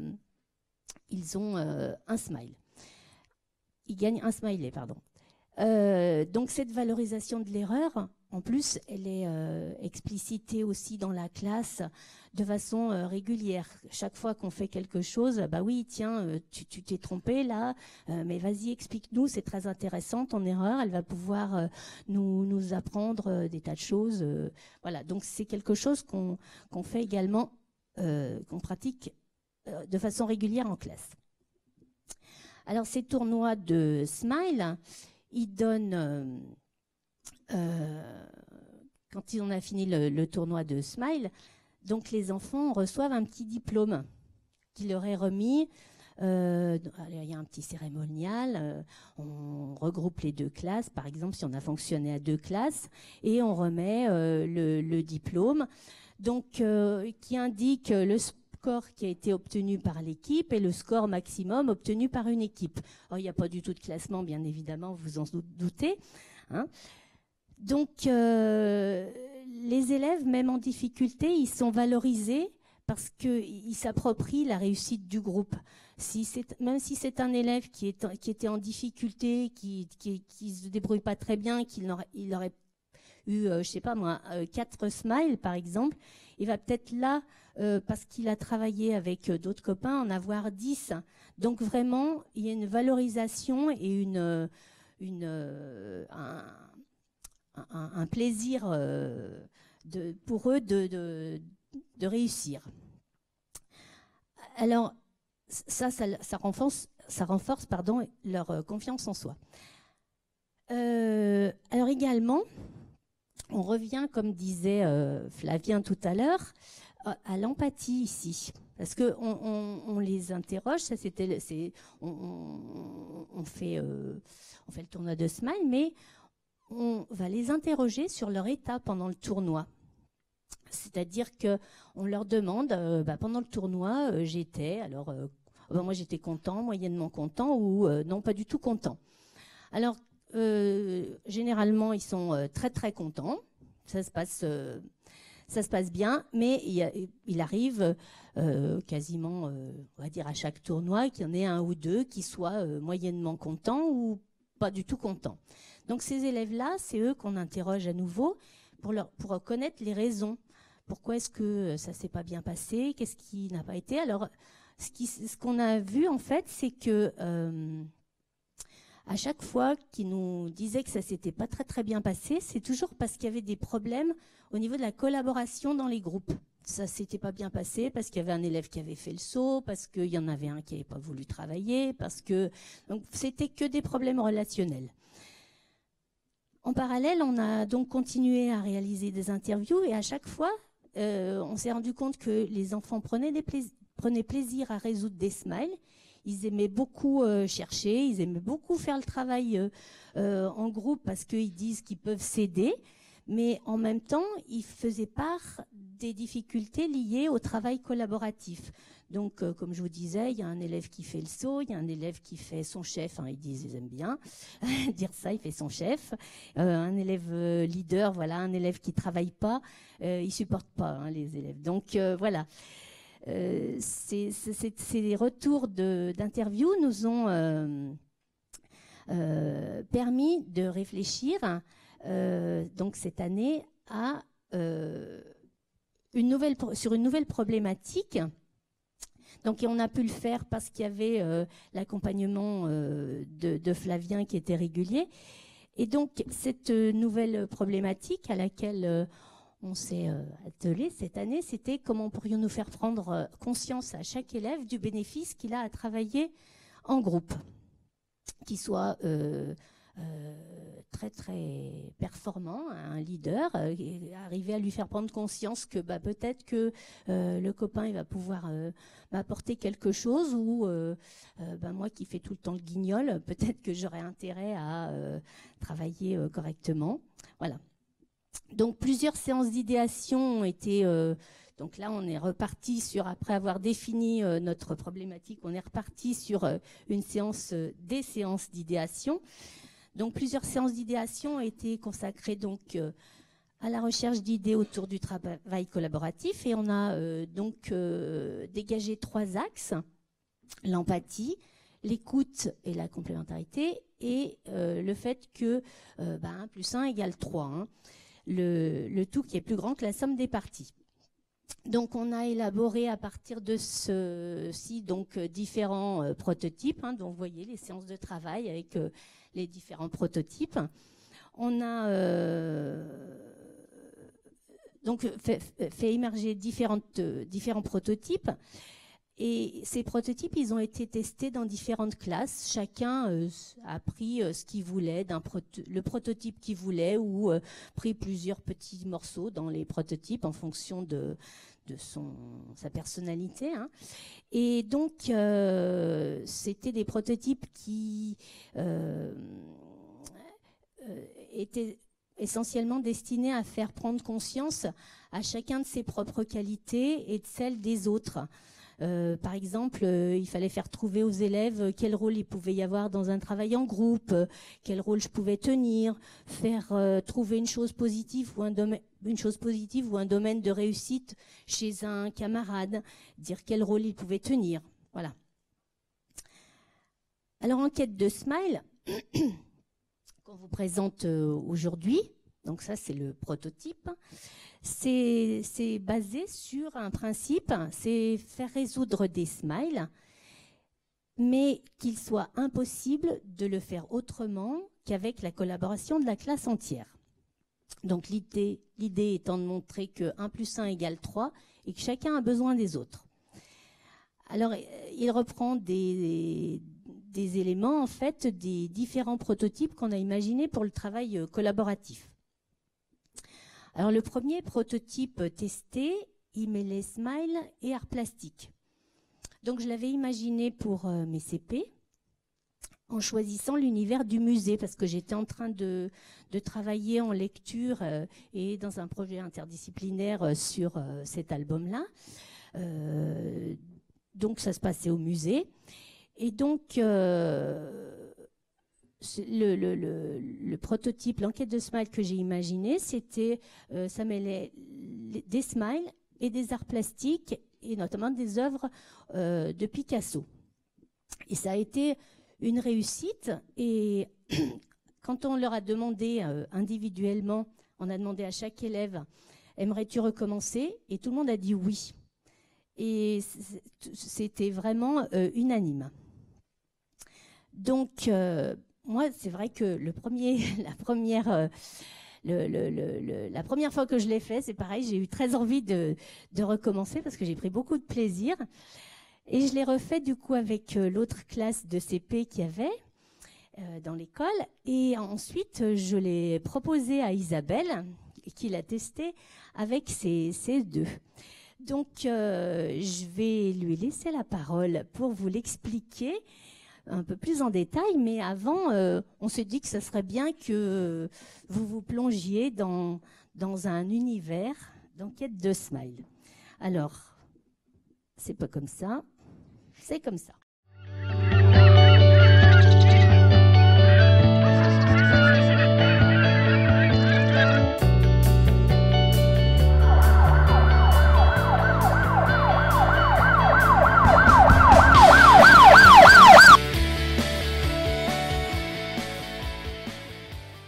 Le Metropolitan Museum of Art de New York est l'un des plus grands musées d'art au monde. Ce matin-là, le gardien arrive dans la salle qu'il a l'habitude de surveiller.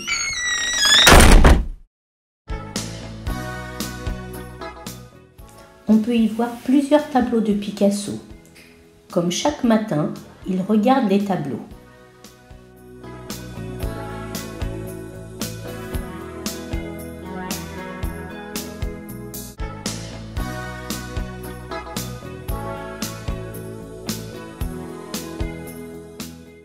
Que s'est-il passé? L'homme au chapeau de paille. Ce qu'il tenait à la main a disparu. Voilà, donc on passe ça en classe et puis on s'arrête là. Et donc, ma collègue a évoqué le plaisir de chercher. Là, les enfants sont absolument tous ultra motivés pour chercher ce qui a disparu. Donc, pour résoudre l'énigme de l'homme au chapeau de paille. Donc, comme vous l'a dit Frédéric, comme ils ne peuvent pas travailler autrement qu'en équipe, on va commencer par constituer les équipes. Ce n'est pas si simple de répartir les élèves en groupes. Donc, nous avons réfléchi à différentes façons de le faire, selon l'objectif de la séance en question. On peut d'abord mettre les élèves par groupe d'affinité. Ce sont des groupes qui fonctionnent parce que ça leur fait plaisir de travailler avec leurs copains. Ou bien on peut décider de mettre les élèves par groupe de niveau homogène. Ça va être des groupes qui sont construits avec des enfants qui ont des niveaux de connaissances et d'habiletés communes et qui donc sont susceptibles d'avancer, de chercher au même rythme. Ou alors, on va faire des équipes avec des enfants de niveau hétérogène, avec des habiletés diverses. Et dans ce cas-là, chaque enfant va apporter autre chose que simplement des compétences purement mathématiques, mais par exemple des compétences d'observation, des compétences en lecture. Voilà, donc on va choisir quel profil d'équipe on veut mettre en place. En l'occurrence, pour l'enquête en question, les groupes que moi j'avais gardés en CE2, c'était des groupes homogènes et ma collègue en CP avait opté pour des groupes d'affinité. Donc à partir de là, les groupes vont partir en quête du fameux objet manquant. Pour cela, on leur indique qu'ils vont devoir résoudre des smiles en équipe. Ces smiles sont bien entendu imaginés par les enseignantes en lien avec l'univers de l'enquête, c'est-à-dire il va être question de nombre de tableaux, de forme de tableaux, de dimension de toile, d'horaire d'ouverture, de décalage horaire entre la France et les États-Unis. Et lorsqu'un smile est résolu par une équipe, il est validé par l'enseignante et il donne droit à un objet.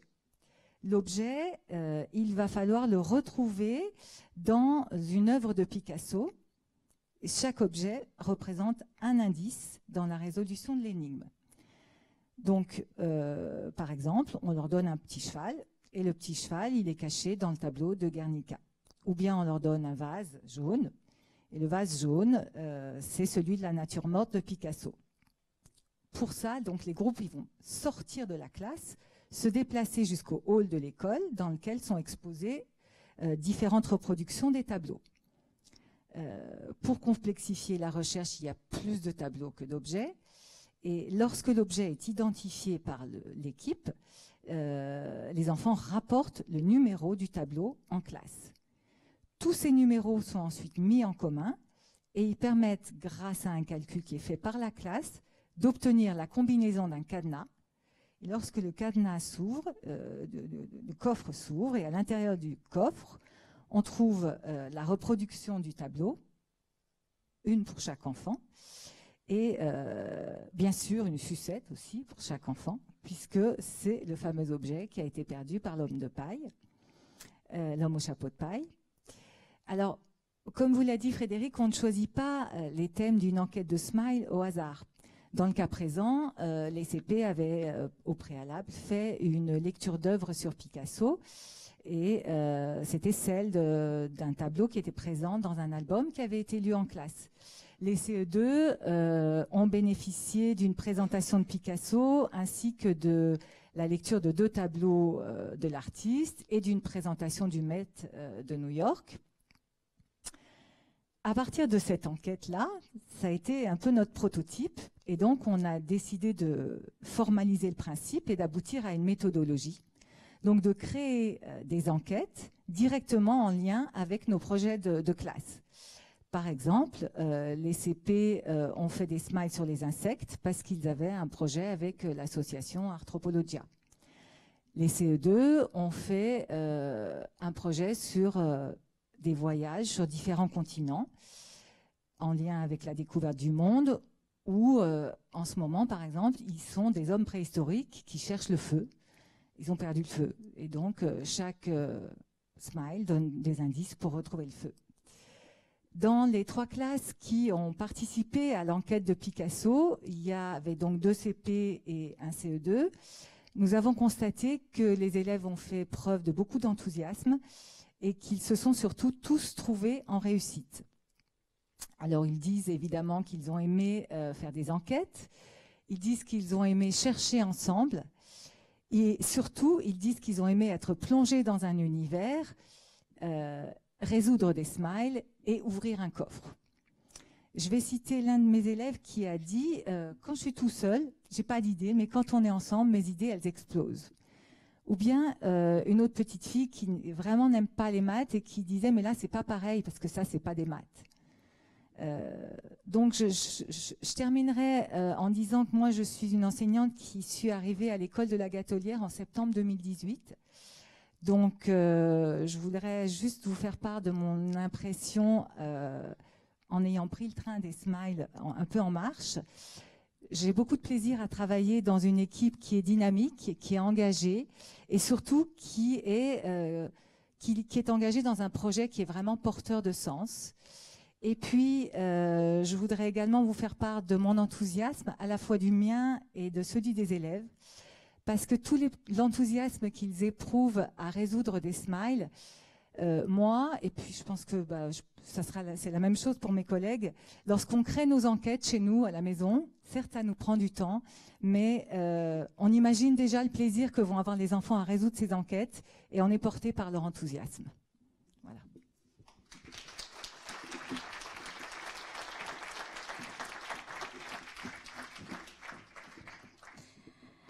Alors, suite à ce premier prototype, donc on a imaginé le logo que vous avez vu tout à l'heure, le petit logo, et puis on a aussi trouvé ce nom. Alors, enquête de Smile, je vais rebondir un peu sur ce que vient de dire Isabelle. Enquête de Smile, pourquoi on l'a appelé comme ça? C'est parce que les enfants nous ont dit que ce qu'ils aimaient, eux, c'était le fait qu'il y ait une enquête. Et puis, dans nos enquêtes de Smile, il y a toujours une quête. Et puis, comme vient de le dire Isabelle, nous, on est en quête de leur sourire. Alors, les impacts du projet sur nos élèves.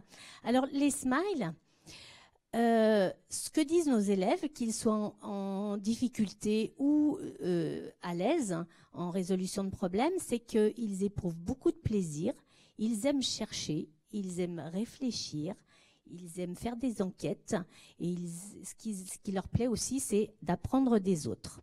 Et j'ai interrogé l'autre jour une petite fille et voilà ce qu'elle m'a dit. Et vraiment, j'ai trouvé que c'était vraiment très, très intéressant comme remarque.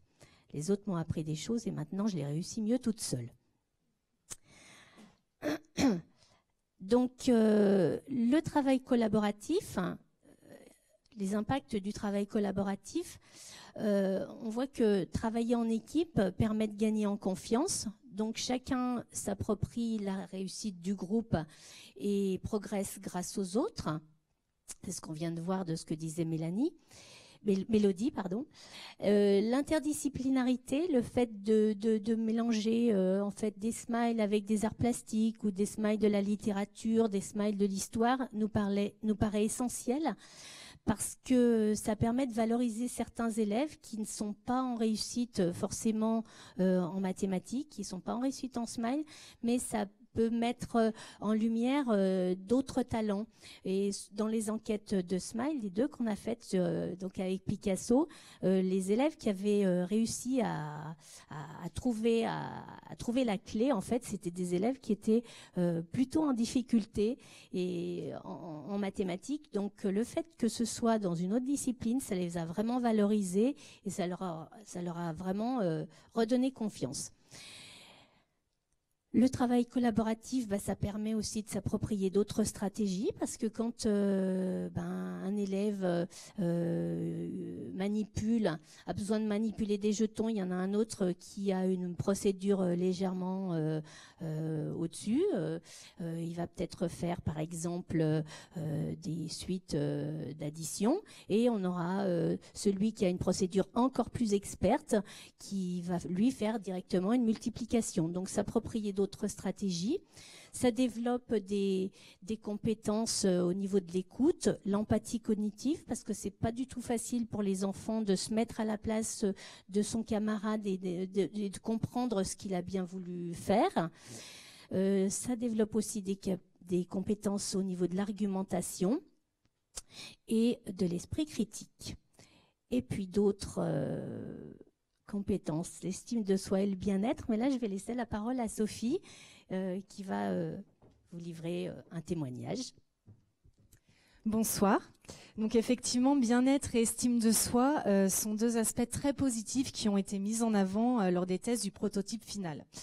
Donc moi, en tant qu'enseignante d'Ulysse, alors pour ceux qui ne savent peut-être pas, un Ulysse, c'est un dispositif qui est au sein d'une école ordinaire, comme la Gatolière, et qui accueille une douzaine d'élèves en situation de handicap, avec un profil très varié. Ça peut être des enfants avec des troubles des apprentissages, des enfants dits multidys, donc dyslexiques, dysorthographiques, dyspraxiques, etc. Des enfants avec des troubles de l'attention, des troubles du comportement ou des troubles du spectre autistique. Donc vous voyez une grande variété dans les profils. En revanche, ils ont un point commun, c'est qu'ils ont une faible estime de soi. Ils ont souvent beaucoup de mal à voir leurs qualités qui sont pourtant nombreuses. Donc effectivement, grâce à ce projet Enquête de Smile, on a pu voir vraiment des effets positifs sur ces élèves. Donc je vais, pour illustrer mes propos, vous donner deux exemples. Le premier, il s'agit d'une jeune élève qui s'est retrouvée dans une groupe de résolution de Smile plutôt performant, avec au sein de ce groupe un élève charismatique, un leader qui en impose. Et elle était plutôt réservée, timide et pas sûre d'elle. Et lors des phases de recherche, en promenant au milieu des groupes, j'ai entendu qu'elle osait remettre en question le raisonnement de son camarade. Donc déjà, c'était une première bonne chose, qu'elle a réussi à se faire entendre, à pointer ses erreurs, et elle a même réussi à orienter différemment le raisonnement du groupe et à les amener à résoudre le smile. Donc c'était vraiment une première grande réussite pour elle, qui sera par la suite amplifiée puisque ce camarade charismatique prend la parole devant tout l'ensemble du groupe en disant « mais je ne savais pas qu'elle était aussi forte en mathématiques, c'est incroyable ». Donc là, vous imaginez bien qu'au niveau estime de soi, c'était vraiment très très positif pour cette jeune fille. Le deuxième exemple, maintenant, il s'agit toujours d'un élève de l'Ulysse qui ce coup-ci était en extrême difficulté dans le champ des mathématiques. Et lors du traditionnel tournoi de Smile dont vous a parlé Frédéric avant les vacances, on a décidé en équipe, dans l'équipe d'enseignants, de lui proposer d'aller avec les CP, alors qu'il aurait pu participer à un groupe de CM2, mais qui allait le mettre en extrême difficulté. Et on lui a proposé de se rendre avec les CP en tant que tuteur. Donc cet élève accepte. Et lors de la phase de recherche des qualités de chacun pour réaliser des groupes homogènes et complémentaires, les CP sont unanimes, ils le voient tous comme un facilitateur. Alors, pourtant, d'un point de vue mathématique, même au niveau des compétences des CP, il allait être en difficulté. Mais ce que les CP avaient d'ores et déjà perçu, c'est la grande intelligence interpersonnelle de ce jeune, c'est-à-dire beaucoup d'écoute, d'empathie, de bienveillance, des capacités à collaborer, enfin tout ce qui fait de lui un leader naturel. Alors évidemment, ils ne l'ont pas dit en ces termes, mais c'est ce qui est vraiment ressorti.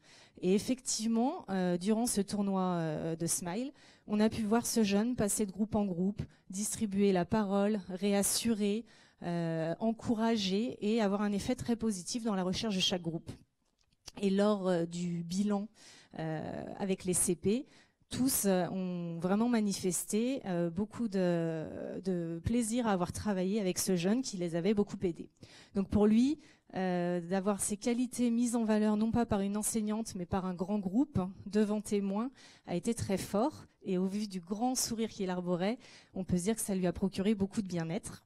Et puis par la suite, il nous a même confié avoir accroché son petit diplôme de Smile que vous avez vu tout à l'heure au-dessus de son bureau pour se souvenir de ce moment qui a été très fort pour lui. Voilà, alors je pourrais continuer encore longuement sur tous les exemples très positifs qui ont, par rapport aux élèves de l'Ulysse, mais je vais m'arrêter là et rendre la parole à ma collègue.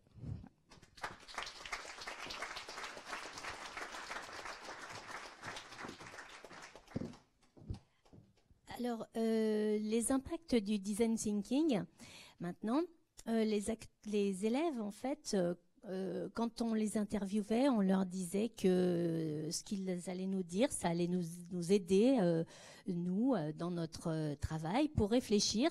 Donc, ils se sont sentis acteurs et écouter. Et on les fait participer aussi quelquefois. Donc c'est eux qui réfléchissent eux-mêmes à des solutions. Par exemple, ils ont réfléchi l'autre jour pour comment on pourrait faire pour améliorer le travail de groupe. Mais donc ils peuvent aussi réfléchir pour des problèmes organisationnels de la vie de classe. C'est-à-dire qu'on fait un peu avec eux des phases d'idéation, et puis c'est eux qui mettent des idées sur les petits post-it. Là, vous en voyez un peu. Ils mettent des idées sur des petits post-it, c'est eux qui votent pour les idées qui leur plaisent le plus, et c'est ce qu'on va essayer de mettre en application. Et du coup, c'est beaucoup plus... ça marche bien parce qu'ils se sentent vraiment très concernés, et la collaboration, par exemple, est bien meilleure dès lors que c'est leur solution qui a été retenue. Alors, ça, ce sont des compétences, tout à l'heure, Flavien vous en a parlé, les 4 C. C'est vrai que c'est quand même des compétences qu'on développe chez eux, puisqu'ils sont créatifs, c'est eux qui cherchent des idées, ils sont obligés de communiquer dans tous leurs travaux de groupe, ils sont obligés de coopérer et de développer un esprit critique. Donc, on essaye à notre échelle de développer ça. C'est un petit pas, mais voilà, il faut commencer petit. Maintenant, les impacts donc sur vraiment la résolution de problèmes en mathématiques. Donc, on voit quand on fait des évaluations que les résultats s'améliorent. Mais ce qui est surtout intéressant, c'est qu'on voit que les élèves ne restent pas bloqués. Ils ont de meilleurs résultats, mais ils ont aussi, ils se lancent. Ils restent pas coincés en se disant non, je vais pas y arriver. Non, ils essayent. Ils font des essais et ils utilisent différentes stratégies, donc des manipulations, du dessin, des schémas, des calculs. Et à titre indicatif, à cette rentrée 2019, on a fait des évaluations nationales en CE1. Donc, en résolution de problèmes, on a regardé attentivement les résultats, et on a constaté que 80% des élèves avaient plus de 80% de réussite. Ce qui est quand même remarquable. 80% des élèves qui ont plus de 80% de réussite, on est plutôt content du résultat. Donc, ce qu'on voit aussi, c'est qu'ils ont ils sont motivés et ils ont beaucoup d'aisance à rentrer dans l'activité. Ils sont pas bloqués, ils y vont. Hein. Donc, cette année, nous avons dans l'école une nouvelle collègue qui est arrivée là au mois de septembre. Et elle ne pouvait pas être là ce soir. Et c'est Magali qui va vous faire part de son témoignage, parce qu'on lui avait demandé on a trouvé que c'était intéressant aussi d'avoir un œil extérieur. Bonsoir. Donc, ce sont des paroles rapportées. J'ai mis en place depuis une dizaine d'années un rituel de résolution de problèmes quotidiens destiné au CM que j'ai utilisé dans différentes écoles. L'idée était d'expliquer, de mettre en avant les stratégies permettant de résoudre les problèmes posés, afin que chacun puisse réinvestir les méthodes qui lui sont le plus adaptées. Chaque année, pour la majorité des élèves, il faut plusieurs semaines pour que les élèves rentrent dans l'activité, comprennent ce qui est attendu, puis commencent à y prendre goût, et enfin osent proposer leurs idées. Cette année, j'ai constaté une attitude totalement différente. Dès le premier jour, j'ai été surprise par l'appétence pour l'activité, puis par la qualité des différentes propositions, calculs, schémas, etc. Lorsqu'un élève présente son idée, les autres lui disent « Oui, mais tu aurais pu faire comme ça ». Il est absolument évident pour moi que le travail que vous avez fourni ces dernières années a porté ses fruits et que les élèves se sentent en confiance et armés pour mener à bien leur travail. J'ai bien entendu modifié mon appellation et nous faisons désormais notre smile quotidien.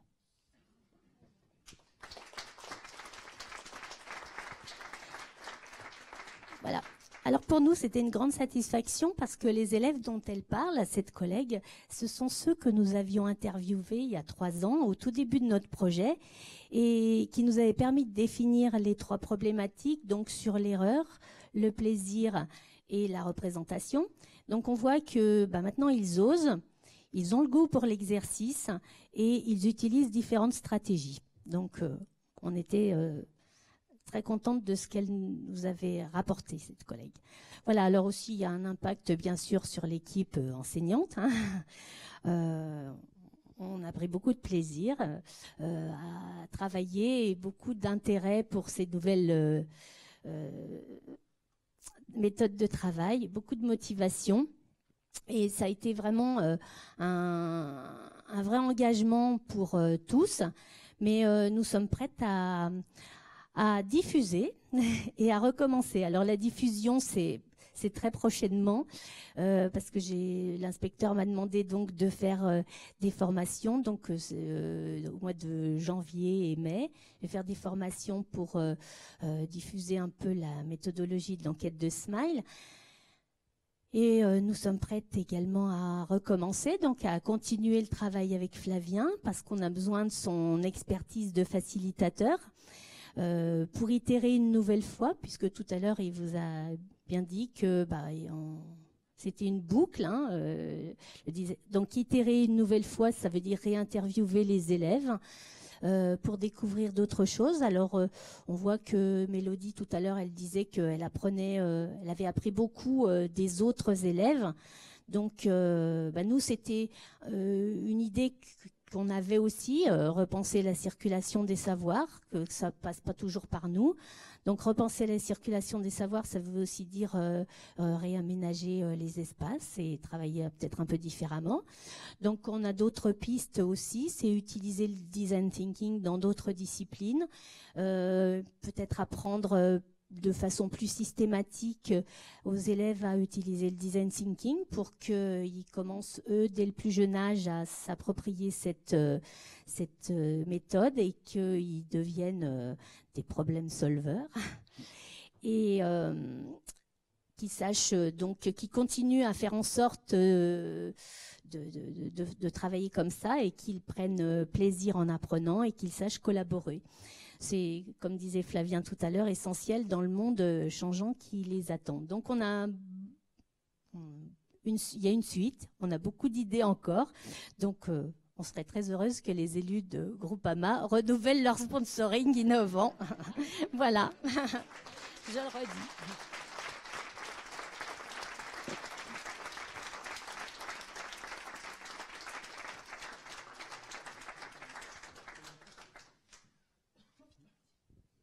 Merci beaucoup Frédéric, merci beaucoup à toutes pour vos témoignages.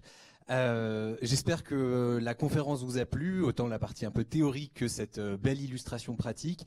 Moi vraiment, d'un point de vue extérieur, même si elle m'a remercié 12 fois, c'est vraiment leur travail et moi je ne peux qu'admirer à quel point elles se sont appropriées la méthode, à quel point elles ont mis une énergie, un enthousiasme dans le développement de ce projet et à quel point, en effet, moi aussi, quand je vais voir dans cette école les enfants, je ne peux que saluer l'enthousiasme et l'intelligence que les enfants mettent dans la résolution des maths. Moi j'adore les maths et j'étais très en souffrance de la façon dont les maths s'apprennent à l'école et je suis vraiment très heureux que ces projets aient vu le jour. Je vous invite à basculer sur la partie cocktail pour manger un petit bout parce que je pense que comme moi vous commencez à avoir faim et puis on se retrouve pour échanger, vous pourrez échanger avec les maîtresses, avec moi, avec les élus de Groupama, avec tout ce beau monde.